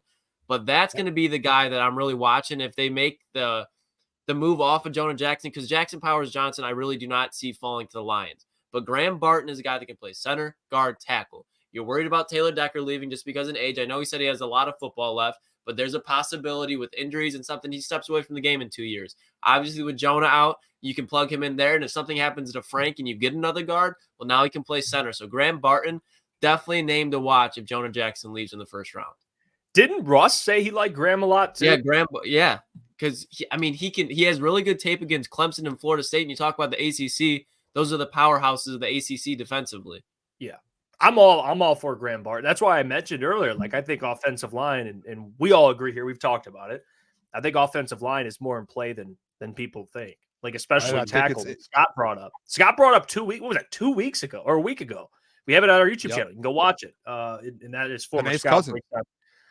Yeah, and we talked about him, but just a tackle in general at 29 could be in play, which, like, get used to it. And I think, I know it's not the sexy pick, but Lions fans, at the end of the day, this is where your team, that's the foundation of your offense. I'd be fired up for Graham Barton. I really would. Yeah, I would too. If you know anything about this Lions team and you see them draft an offensive lineman, you should be happy. Like, you should know that, like, hey, they know what they're doing. Like, they're rebuilding this. Like, they're making sure that the heart of this team, offensive line, like, that's what this team is built on. Like, address that. No one should be mad about that pick. I also see this comment here, Steve Lehman. Thanks, Steve, for the update. We can't watch it live, obviously. I want to. Wings tied it up 1-1 now. I'm going to try to catch the game, and hopefully if it's still on, at least late in maybe the third period, we'll see. Larkin with the goal. Okay, great. Mike's down there, man. Shout out to Gentry. He's over there networking, putting on for the podcast, for the show down at LCA. talking to people, and hopefully, there's a rumor he has like a big meeting for crunch time Steve Yzerman. I don't know. He'll get him on the we're trying the show tomorrow.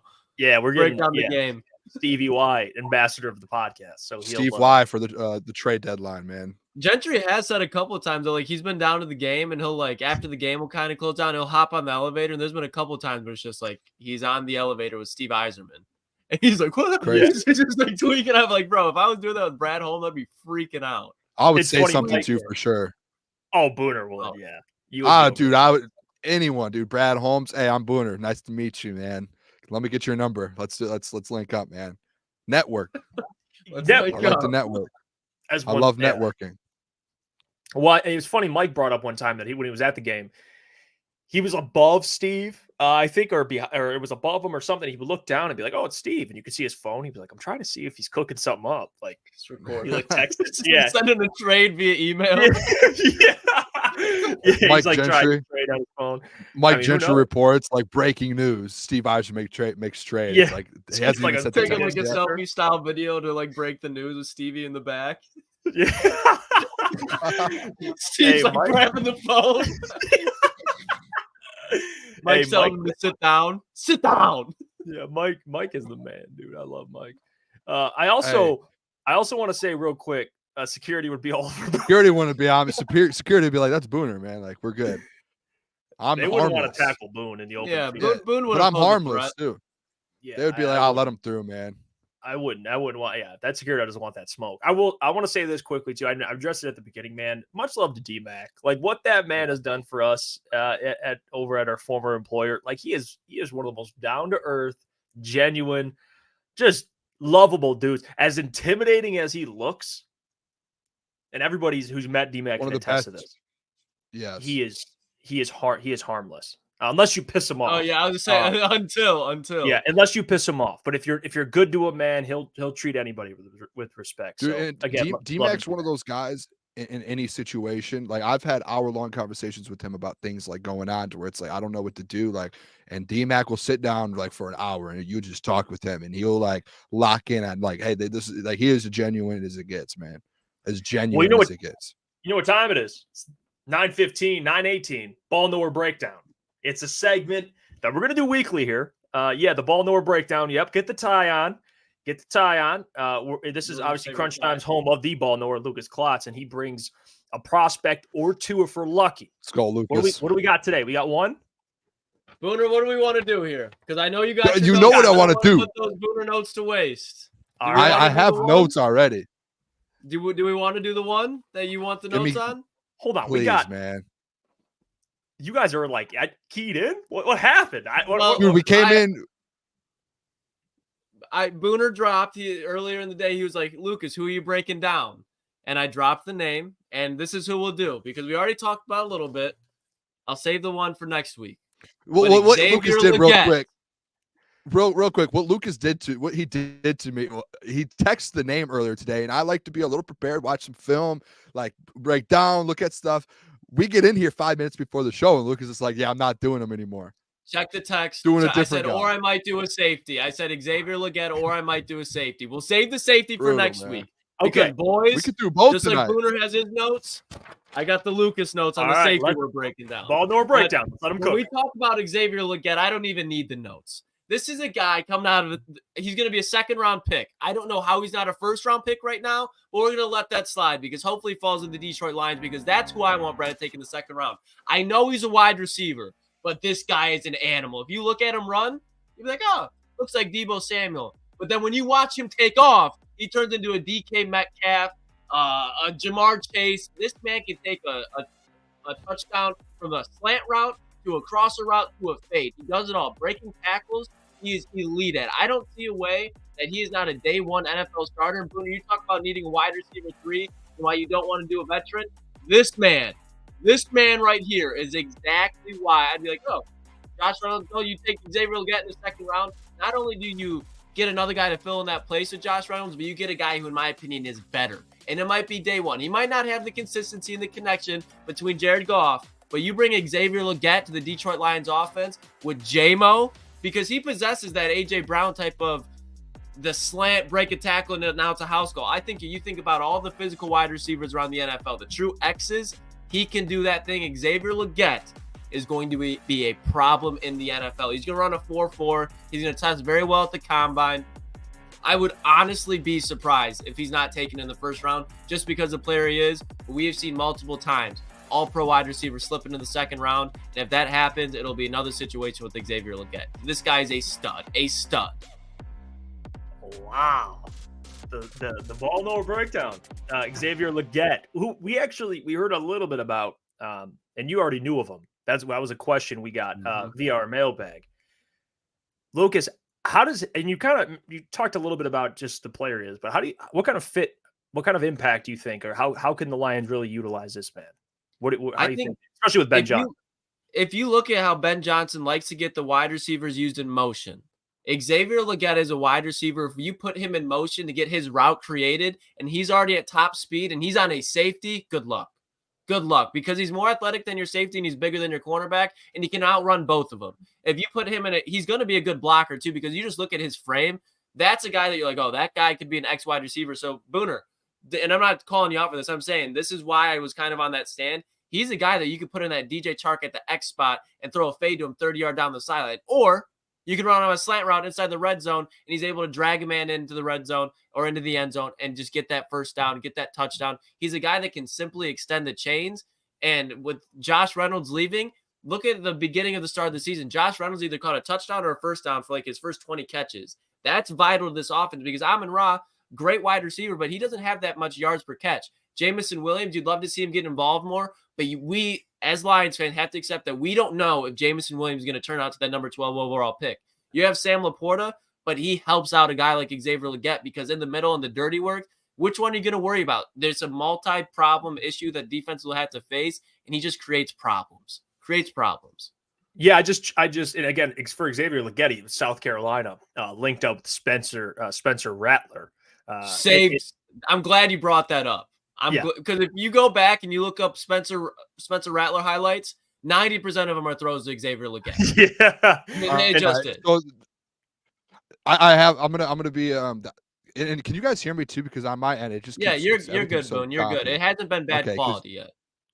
Okay, yeah, because you guys are just choppy to me. So if I interrupt you guys, it's just because you guys keep pausing it. You're good, baby. The only thing I took out, and I watched the film. I watched on him today. I watched about 2 or 3 different videos, like 5 or 6. Like he is a dog, and like he goes up and gets balls. Like his frame as well. Like the Deebo Samuel thing. Like I think that's like a legit thing to where like just with his frame and how big he is, like he's an absolute dog out there.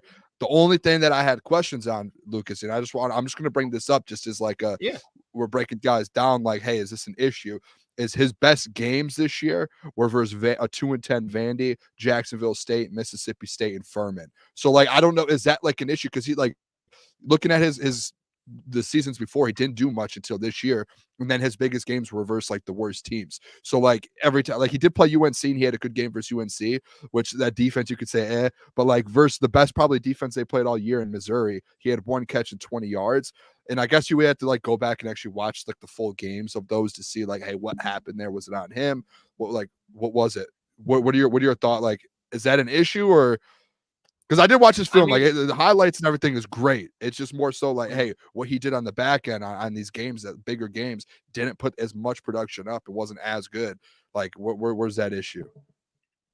Where I would say is he does need to improve on his route running a little bit. And when you talk about those smaller teams, like, yes, he's going to perform much better against an SEC talent. But if you go look at just how he performed against the SEC, I understand against Missouri, he didn't do well, which is very true to your point. That was a lockdown defense, an elite defense. Great defense this year. He's really all they had to worry about.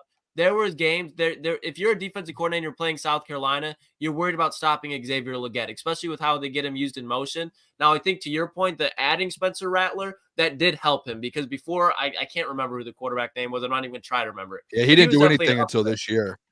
Yeah, but when you look at just what he has, what he possesses, the weapons that he can be, the intangibles, as Dan Campbell and Brad Holmes love to talk about, he has every bit of it. I think the one knock I would say is he does need to improve his route running, but he's just so big and athletic, and he is twitchy, where sometimes, like Deebo Samuel is not the best route runner. A.J. Brown isn't the best route runner, but they just get open, and it's because of their frame. Like, he's one of those guys where you can have a DB on your back, but his hands are still at full extension. He can catch the ball because he's so strong. You know what I mean? Is this comparison bad? But like when I watched him, I started thinking about DK Metcalf just being able, like, you could just throw the ball up to him down the field and he'll just, like, with his big body, like, he's going to get in a position to get the ball no matter what. That's how, like, my takeaway from it was, like, you know, like when you watch DK and they just throw the ball up and it's like, just get yourself, like, you're bigger, you're strong, like, just make sure you get in the right position. And it seems like he's really good at that, which I love. Like a second round, if you do end up going receiver and you move on from Josh Reynolds, getting him in the second round, I would love that because he feels like a kind of a DK style guy. Yeah, and the other thing that's really slept on about him is his body control. So, like, you want to talk about on like 3rd and 10s, 3rd and 15s, where Jared Goff has to make a close throw to the sideline, but it's a little bit off. If you have that frame, which Jameson Williams, he doesn't have. He has long arms, but he doesn't have that frame where he can take a hit and keep control of the ball, if that makes sense. He does from time to time, but consistently. That's a guy on like 3rd down. If Amon-Ra's covered, if Samuel Porter's covered, that's your quarterback's dream to have as your 3rd option if Jamo's covered as well, because there's just so many ways he can make a play on the ball just with his genetic skill that he possesses. So I think 2nd round would be a dream. 1st round, I wouldn't be surprised if like the Chiefs take him. You know what I mean? And you're like, oh, what the, like, why him when you have Keon Coleman, Ladd? Why him? And then you start watching, you're like, oh, because they can do this with him. Like in 2 or 3 years, he's going to be a lot better than he is in year 1. And I think year 1, he could already be pretty good. Yeah, I mean, just looking at Xavier, look at the measurables. I mean, 6'3", 230, had 100 yards. I mean, he had 94 on 6 catches against Kentucky, 2 TDs. Like, I mean, listen, I like that. I like this. He's the type of receiver that I've been hoping for, preaching for. What do you average, like 18 yards per catch? Like that's a type of guy that I think would fit perfectly to what they're looking to do. So, you know me last year, Lucas, we used to talk. I mean, we talked a lot about the draft too, and who I wanted, and it was wide receiver now who's with the New Orleans Saints. Who is it? Hold on. Why can't I remember this? This can drive me nuts. Out of Wake Forest. Yes. Why am I now I'm mad? Oh, yeah. Now this is driving me nuts too, because he kind of had a nice. A.T. Perry. A.T. Perry. Yeah, A.T. Perry. Yeah, I was a big A.T. Perry guy. I liked A.T. Perry as a late round pick, and of course now this year the Lions can get that because to Booner's point he made earlier about DJ Chark, I do think that'd be a great addition to this offense, like a big body, deep threat who could just take the top off with a guy like Jamo. And not that, again, you're expecting the guy to turn into a star. Maybe Xavier Legette can do that, but just someone like a DJ. I think DJ Chark's fit was just so perfect. Like it just worked.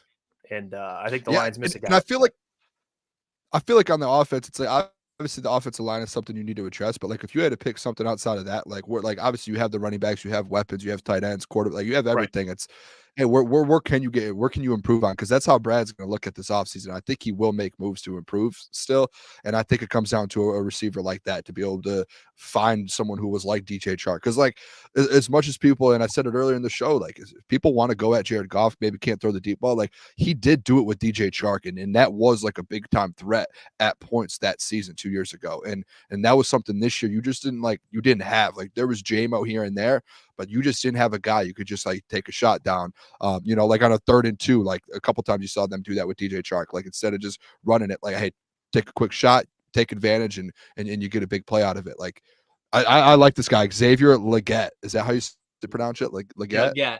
I like it. He's in my head now. I think he'll be like huge when you talk about like going into Chicago, going into Green Bay, having a wide receiver like that can break tackles when it's a low scoring, like a 17-13 game, but he can move the chains. That's very underrated to have a guy like that in close scoring games. Yeah. Yeah. I thought you did a great job. Xavier Legette. Now I'm a fan. I got the ball nowhere breakdown. So have you seen the film yet, Jeff? I checked out the film earlier. I want to go back and watch like more in depth. This is my first time. I've heard about Xavier, but I haven't sat down and watched this. I've been just watching defensive players. I got to watch more wide receivers, wideouts. That's what I got to dive into. I would like to watch a full game of him. I would like to see more. Yeah.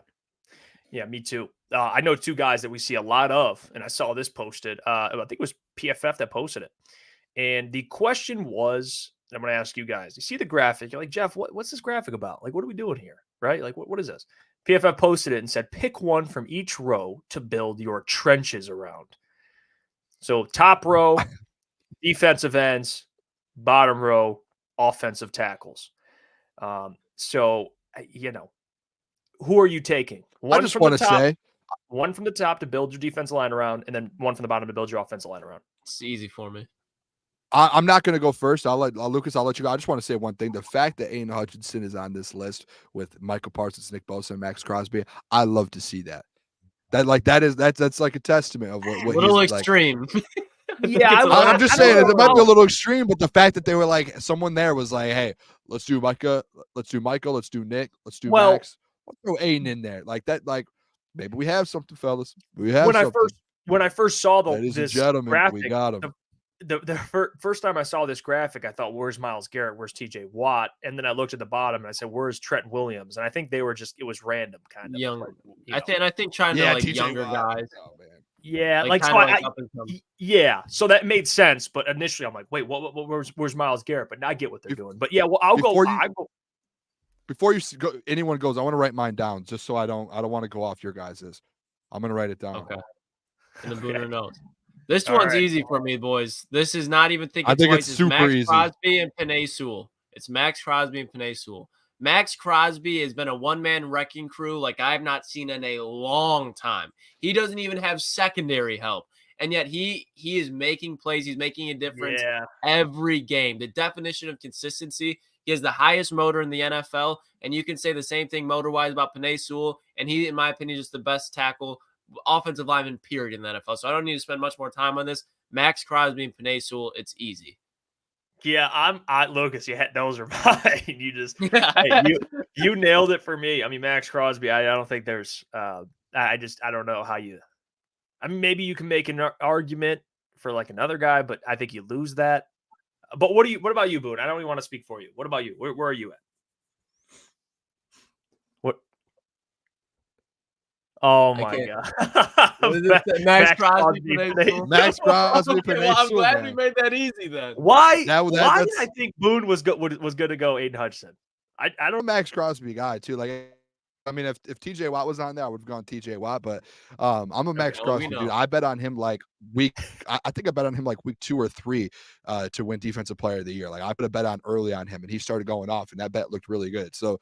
I think Max Crosby, man. I'm taking him. And Nick Bosa, like he's dog. Like we know who he is. Michael Parsons, he's a dog, but he's on my my bad list right now. So I'm not a Michael Parsons fan anymore. But yeah, no, I'm going back. What are you like Santa? Yeah, what are you naughty list? What are you Santa Claus? Just so like there's just certain guys. It consisted of Joel Embiid, and then it just added Michael Parsons got added to it. So he's just become more guys who love to talk and think they're the best in the world, but just have never won anything. And they talk like they talk like they've won Super Bowls and NBA Finals. That's fair. You know what's crazier about it though? Micah Parsons, top 5 pick out of Penn State. Nick Bosa, 2 out of Ohio State. Aiden Hutchinson, 2 out of Michigan. Max Crosby, a 4th round pick out of Eastern Michigan. And he's the face of the Raiders franchise right now. One of the biggest brands in the history of football. And one of the best, if not the best in his position. Like I'm a Max Crosby fan, man. He defied all the odds and he overcame addiction and like I love listening to the man, dude. He's got a story. Can we get him on the show? That would be us. Connect with them, Booner. Go connect. You Booner? I messaged him when they were coming to Detroit. Actually, I reached out to a couple people and I messaged him. And obviously that was like a long shot, but he was probably too scared to reply to you, Booner. Hey, Booner, never stop shooting, man. Never stop shooting. I always will, dude. I've made a lot of really good connections just reaching out to people. I see it in the chat too, and I just checked. They're heading to overtime. Red Wings and the Avalanche. 4 minutes left at OT. Red Wings get a point. That's all that matters. At least a point. Yep. Yeah, stay in the playoff. You're in that playoff race, man. When you're in that playoff race, every point. Every point matters. How many games are left, fellas, till the playoffs?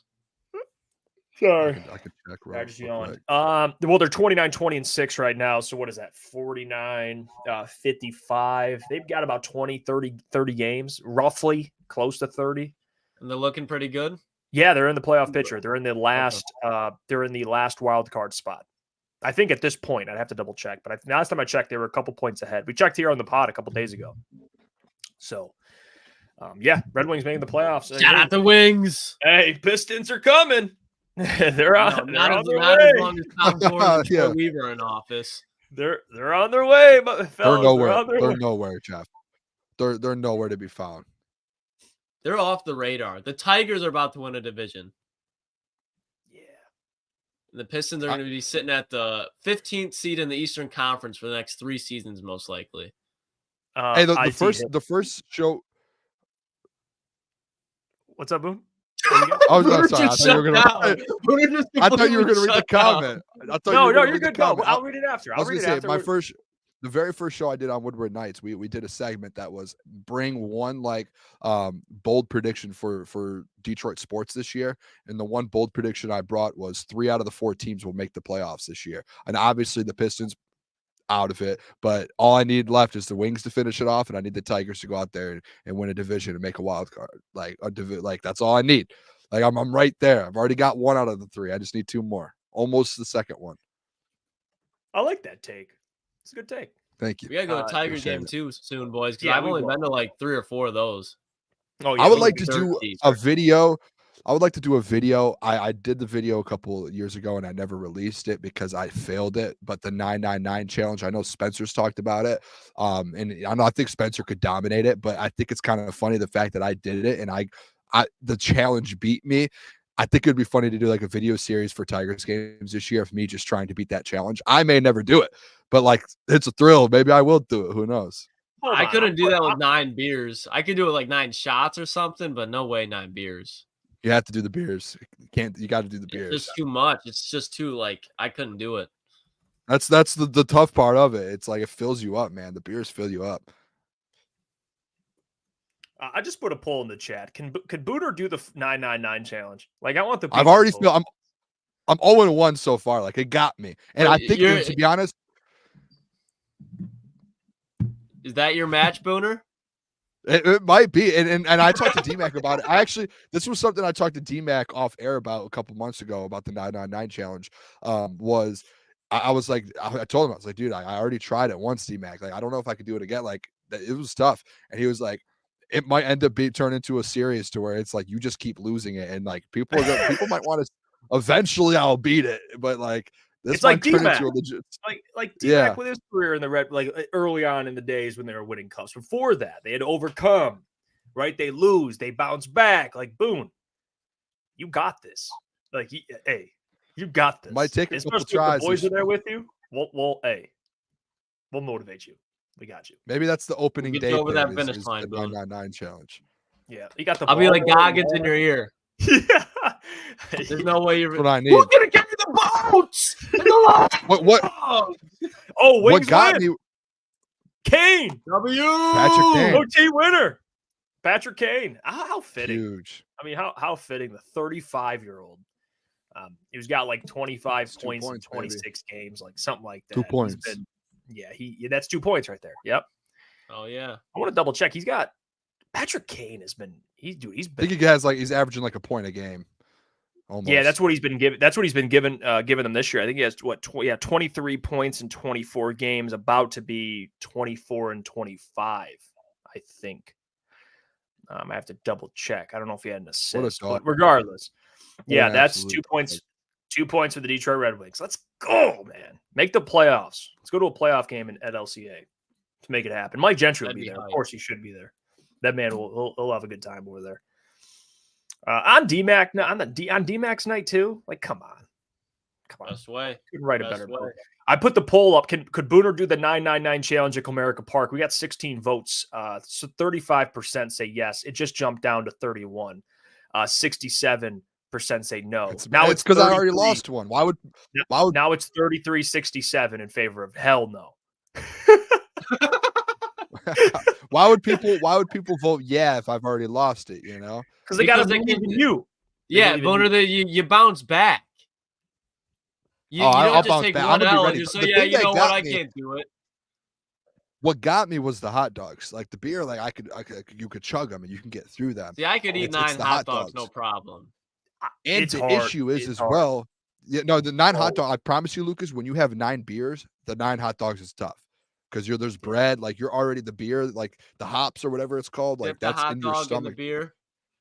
I'm telling you, Lucas, it's harder than people think. I know there's like people like Spenny who could probably knock it out easily. A guy like me, people might think I'm a little bigger. No, I'm not. Like I'm 5'10", 5'11". I'm not a big fella. Like, it's tough. Yeah, I see this one too. The gallon milk. Remember that thing was trending?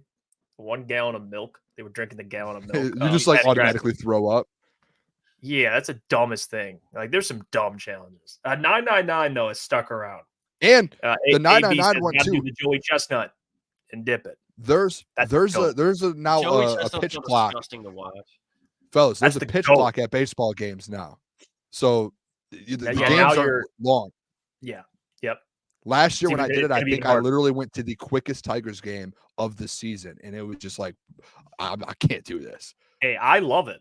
It's harder for the 999 challenge, but I love it as a viewer. It'll be great for content, Booner. Yeah, the games for sure. are everything sped up, especially for today's attention span. Like, you need games that aren't hours and hours long. Like, I love the pitch clock. It sucks for the 999 challenge though, Boone, because now you got to like strategically plan how you're doing this. You know, you got to get you. Maybe that'll be the opening day. One of like we'll do a show and we'll do everything for opening day, and we'll be down there. Scared. Yeah, I'm locked in, man. You guys have seen me put my game face on when I do the Kool-Aid and stuff. I turn into a different monster. So I'll put that. I'll get locked in. I do the like Patty the Batty when he locks in before a fight. See me throw that face on, and then we're ready to go. What do you guys think? We could do that for the content. I won't go head to head. I won't go. I need to beat the challenge before I can go head to head. Well, that's fair. We'll just see. Like, we'll do it together. How about that, Booner? That's fair. I just can't go head to head, dude. I'm 0-1 versus the challenge. Won't try to beat each other. Pause.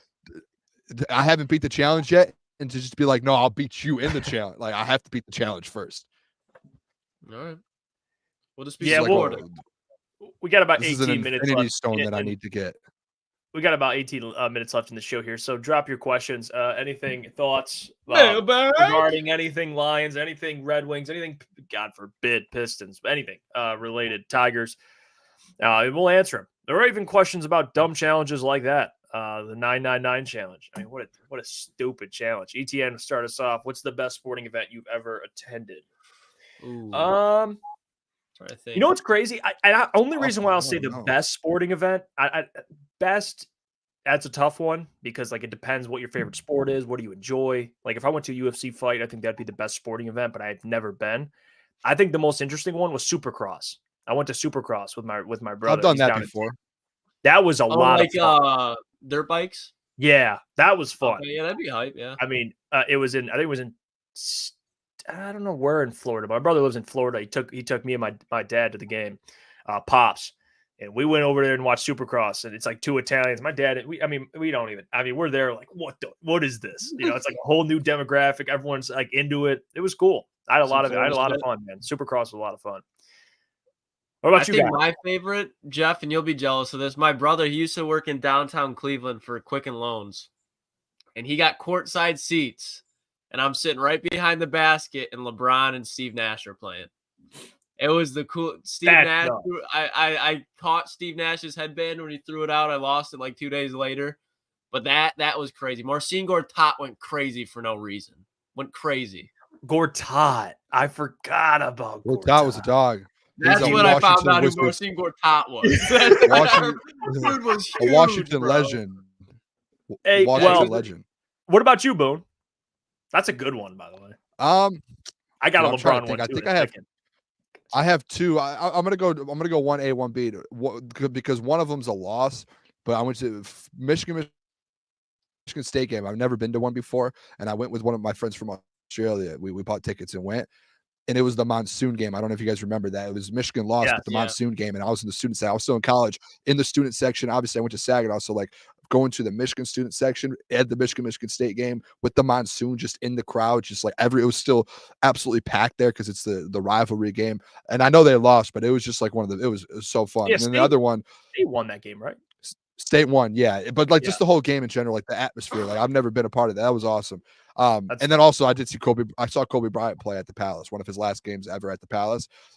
Unbelievable. Like him, it was when he had like Dwight Howard, Steve Nash, like that team. One of the best things ever. And I was close, like probably fourth row sitting there. And then after, I knew a lot of people there. I used to go to Pistons game all the time. The lady that I knew, her, shout out Brittany, I still remember her name. She used to let us go down to the bench and get like towels and stuff. She'd be like, hey, You guys have 10 seconds. Go down there because we knew her. We made a good relationship with her. She said, you have 10 seconds. Go grab whatever you want. She would do that after games for us. I ran down there, the Kobe game, grabbed the towel and grabbed the Gatorade bottle. Half drinking Gatorade bottle, fellas. Ran back up to our seats, sat down, looked at the Gatorade bottle. On the top, 24. Kobe Bryant. You probably drank that right there. He drank. No, he drank half of it. I closed it. Did you ever drink it? No, I've left it. It's like it's my prized possession. I don't have it on me. I'll have to dig it up for tomorrow or something. I don't know where. Yo, that is hold on. Sweet. Just stuffed in a bin. Go to Cam real quick. I'll go see if I can find. All right. We'll find it, Boone. Yeah, go find it, Boone. That'll be keep going with Mailbag until then. Yeah, well, I actually have a funny LeBron follow up to that. I think in terms of like besides Supercross, because that was interesting. I went to Cleveland, which was interesting. My first time in Cleveland, and I watched LeBron. I watched LeBron break MJ's record for consecutive double-digit games, double-digit point games. You were bricked. You were bricked. He came out. It's like they showed the whole like, dude, I'm sitting there like, this is like. Did you see the chalk toss? Yep. You did, bro. The chalk toss always. I've been to like 2 or 3 Cavs games when LeBron was there. No, I think 2 when LeBron was there, and then 1 Kyrie's rookie year. Oh, that would have been a good one too. I don't know. That was post Kai. I went. He was already gone, so it was like Isaiah Thomas. Like that. Yeah, it was. Yeah. That's when I was like, I used to be a huge Cavs fan. Then LeBron left, ripped my heart out. Even when he came back, it was still never the same. Literally handed you a chip, but that's a no here or there. We'll move on. All right, John Hughes. Do you keep in contact with your previous colleagues at your former employer? Yes. Definitely. All the boys. Everybody see like on camera, like we said, all the dudes on camera, they're fucking grade A people. We love them to death. Like a lot of those guys I consider my brothers. And like I moved up there from where I'm at right now. And all those guys, they were like family. They took me in. A lot of times, like I was hungry, didn't have a lot of food. They buy me a meal. Especially like Kool-Aid guys, like Kool-Aid. He's the fucking man. Like, and obviously we can go on about every one of them, but those are good people over there for the most part. Obviously, every batch of apples has its select few that you don't want to bite into, but a lot of the guys on camera that you actually see and talking are good people. Most of them. Yeah. A lot of them, absolutely. Like Kool-Aid, Easy, Spencer. I mean, even the guys behind camera, like JB. I mean, there's so many. Flannel too. Fucking love Flannel. Yeah, Flannel, man. I miss Flannel. He's the best. But yeah, we do. We talked to a lot of those guys over there. Wish them nothing but success. Like as personal relationships, like I do. I root for those guys. Mr. Detroit City Mailbag favorite superhero. This one's easy. I mean, I didn't even like watch superhero movies growing up. Very simple. Batman. What is Batman's superpower, dude? He's a badass. What are you talking about? What is this? But that's the thing. That's the thing. I don't have a race in this. Well, here's the thing with me with Batman. The reason why I fell in love with Batman is because he's normal, but he puts his suit on, and he's just a badass. Like it didn't like every superhero has like some God-given ability or something happens. They get bit, like Spider-Man get bit by a spider. Like Batman's just like, I'm rich as shit. I built a suit. Just keeps a butler hidden down in a cave. Yeah. I Batman. Give me Iron Man. If I had to pick one, it'd be Iron Man. It's easy. Iron Man's a good one too. R.I.P. Oh well, hold up. I should have said that. And if anyone didn't see the what happened? Yeah. Never mind. We'll move on. I don't want to be the guy who spoils it. Boone's back. Boone, you got it? Don't have it, boys. This is a problem. That is like literally. I'll bring it tomorrow. Possession? It is my. No, people know that too. Like in college and everything, it sat on my night, like right, like where everyone like, I don't know where it's at. Like this is a problem. Like I right now, like I almost want to end the show 10 minutes early. Go find it. I don't know where it is. It literally is a mini Gatorade bottle, an orange flavor, half full, 24 on the top. It's probably like 12 years old. Kobe Bryant's DNA on it. They threw it out. You went to no, don't say that. Do not say that. I mean, it's Kobe Bryant's Gatorade right now, Booner. You guys are ridiculous. I literally just tore apart over there. Like it's okay, Booner. At least you tried. I'm gonna find that. You tried. It's somewhere. Like, we'll see. Okay, here next I'll question. Have it tomorrow.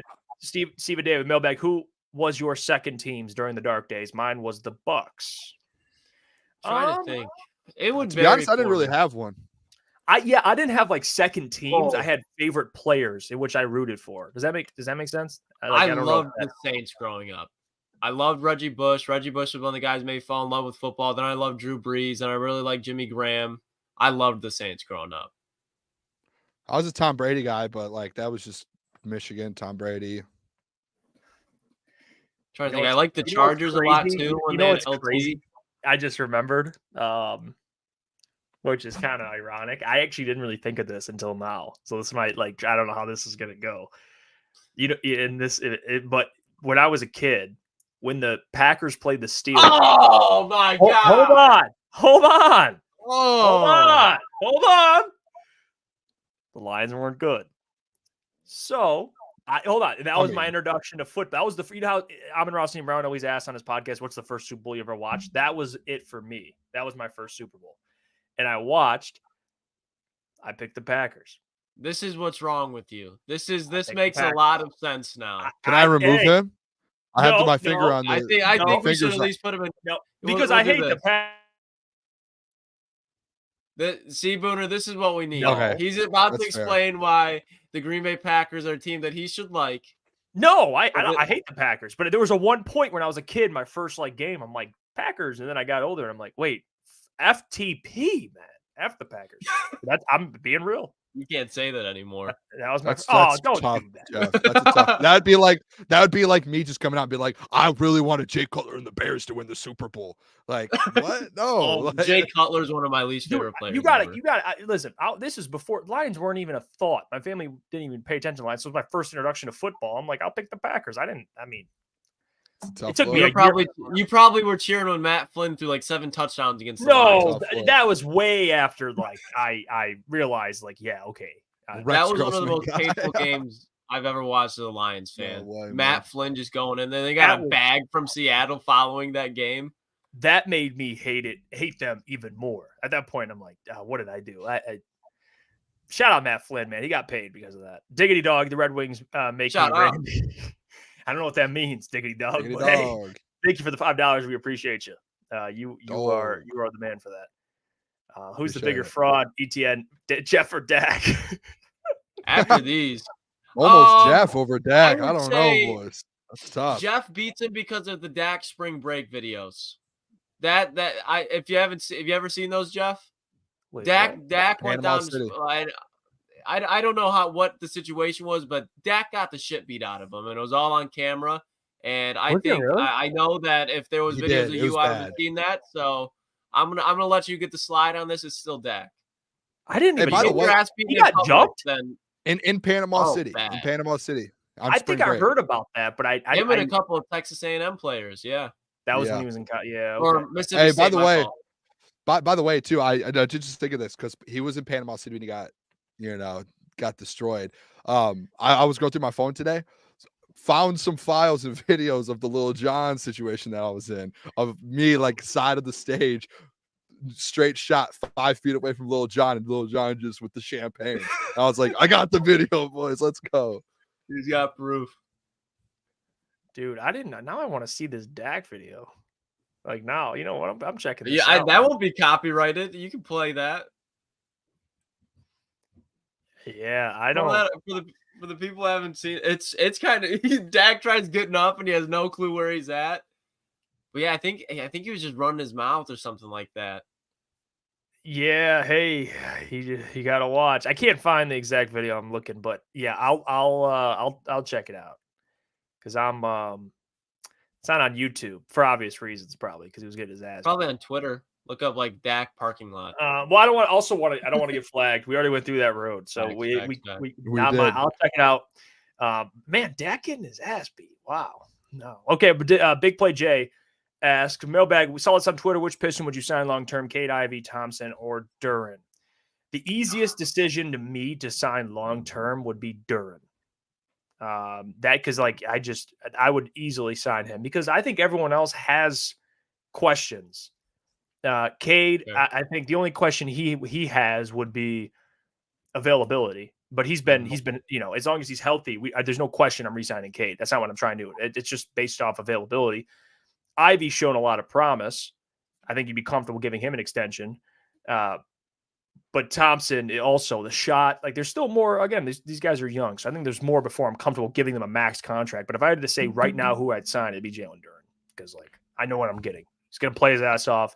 He's gonna get you double. He's gonna get you double, and he has a high ceiling, extremely high ceiling. So if I had to pick one, I'm probably just gonna go the franchise guy and Cade Cunningham. Okay, that would be like number one. Yeah, I don't hate it done. Just I do trust him. I know he's injured, different things going on with him, but I would definitely, I for sure would just go Cade, and then after that, I almost would rank Cade. Oh man, I don't know after that. I'm just gonna go. Yeah, Cade. Actually, I just misread the question. It says which Piston would you sign long term? Maybe which Pistons players. I thought it meant like if you had to pick one, I would pick Cade, obviously, but I thought you meant first.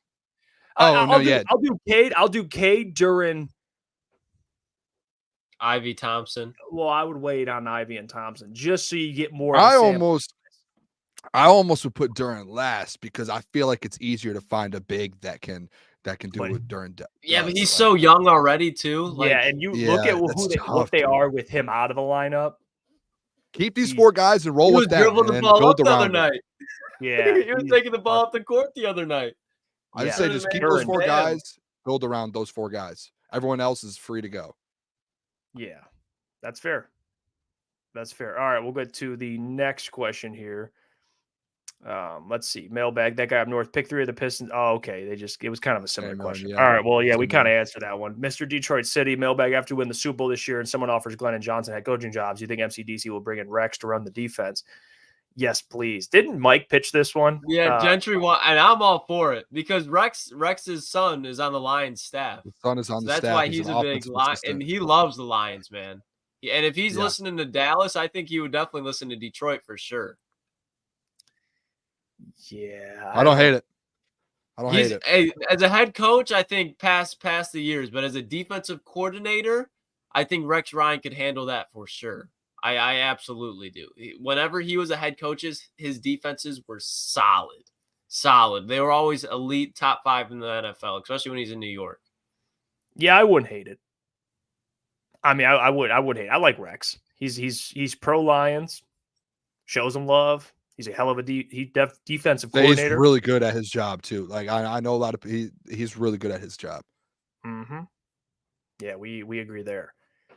And I think he fits the locker room well. Like he Steve just loves David. ball. He's a Dan Campbell dude. What's your favorite color and food? Favorite color, I'd go blue. I like blue. Yeah, I've been a blue kid. I've been a blue guy since I was a kid. Like since I was young. High school colors were blue. North Carolina blue, though, by far the most elite blue. Yeah. Any blue. It's not a debate. North Carolina blue is the most elite form of blue. It's fair. What about food? I can't say pasta. Well, that's hard. Can I say pasta? I mean, no, because mine's pasta. We'll all rule out. So number 2 food. Pizza. Yeah, I feel like I eat pizza more than any food in the world, but I wouldn't say it's my number 2. Like a good pizza definitely slaps. Oh, yeah. But if I had to go, like, would you rather eat pizza or a burger? Like a good burger for me would be 2. Or actually quesadillas. A good quesadilla fucking slaps. Yeah, go to grandma's house at 10 a.m. on Saturday morning, get some quesadillas and tacos. Oh, do you know what's something that I've really fallen in love with? We've gone out to dinner a few times, and I've fallen in love with it. It's at places when they have bang bang shrimp as an appetizer. Unbelievable appetizer. Unbelievable appetizer. Bang bang shrimp. Well, typically if you go to a restaurant and they have bang bang shrimp, it's a good restaurant. Like they don't have bang bang shrimp at like any like random like it's a good like an app. Like I'm a bang bang seafood place. I don't trust it. Yeah, it's tough, man. Pizza's my number 1 outside of pasta for sure. Yeah, I love a good pie. I love a good pie. It's the best. I'll tackle a whole out man. But I think after that, I like French fries, but that's not like a food. I hate French fries too. We've had this conversation before. Well, yeah, you're such makes no that guy sense. up north. Did you hear Jeff's good French fries like thin? Yesterday, thin and like crunchy fresh fries or like waffle fries, I can do that. But like those like potato fries or those steak fries that is just like I'm with you. Fries are fucking great. You're just like the fries crazy. That you're just eating just dry potatoes is the worst. The steak fries, the thick fries. No, I'm good. McDonald's fries, it's just those fries that are just like all potatoes. Yeah, like all potatoes. It's like, let's just eat dry potatoes for fun. Like, that's just not cool. Like, who does that? People Steven love David it. says, Jeff, when you're in San Diego, come to Little Italy. Fire. I'm married to an Italian. I got you, Steven. He says, Jeff, French fries are my favorite food too. Did we just become best friends? Yeah, that's like the that Step Brothers. Did we just become best friends? Yup. Great movie. That's me and Steven David. Oh, calamari slaps. Calamari's really good. We had that the other night too. That was good. Xavier D says, you guys have the palates of 5th graders. I mean, yeah, we're in our 20s. Jeff does. So, no, I'm just kidding. I like pasta. I had lasagna yesterday. Delicious. Mom made lasagna. It was great. Dude, my grandma's lasagna, by the way, is like every Thanksgiving and Christmas. It is the best food. Actually, I would put that number 1. I don't know if that counts as pasta, but my grandma's lasagna, dude, it's like that thick. Like, oh, dude, it's the best of all time. Oh my gosh, that's like definition of pasta, Booner. Yeah, I'm sorry. I just thought of that when you said lasagna, and I thought of homemade lasagna. It's oh my gosh, mouth just watered. Alan says Jeff likes hot dog. That's more Lucas. He's a big glizzy guy. Big glizzy guy. I'm not gonna lie. I love hot dogs. You're projecting. AB says, I like great you guys. Catch you on the next one. Appreciate you, AB. And again, we appreciate every single one of you for tuning in. Xavier D real quick says, Jeff, my family is Northern Italian. Our food is no fun at all. It's not about fun. It depends how you look at it, Xavier. Right? Like, hey, depends how you look at it. I love it. I love it. I absolutely love it. Nona, I could live there and just eat there. I might be like 250 pounds, but I love it. And I also love you guys. Thank you. Imagine a fat Jeff. No, please don't do that. Don't do that at all. We'll see you guys tomorrow, man. It's Friday with Corey Wood joining the show. I can't wait, man. Corey's going to crush. We have another, shout out to Mike or Mike. Even though he didn't join, he'll be on another time. We love him. Yeah. It's no biggie at all. We'll handle it, Mike. Shout out, Michael Mike. Thank you, everyone, for tuning in. I know the Red Wings game was on, so it's tough. Everyone's watching both, but if you tuned in, we do appreciate you. Subscribe, like the stream. We'll catch you guys tomorrow, 8 p.m. to 10 p.m. We'll have some content posted throughout the day as well. From Jeff, Booner, Lucas, we'll catch you guys tomorrow.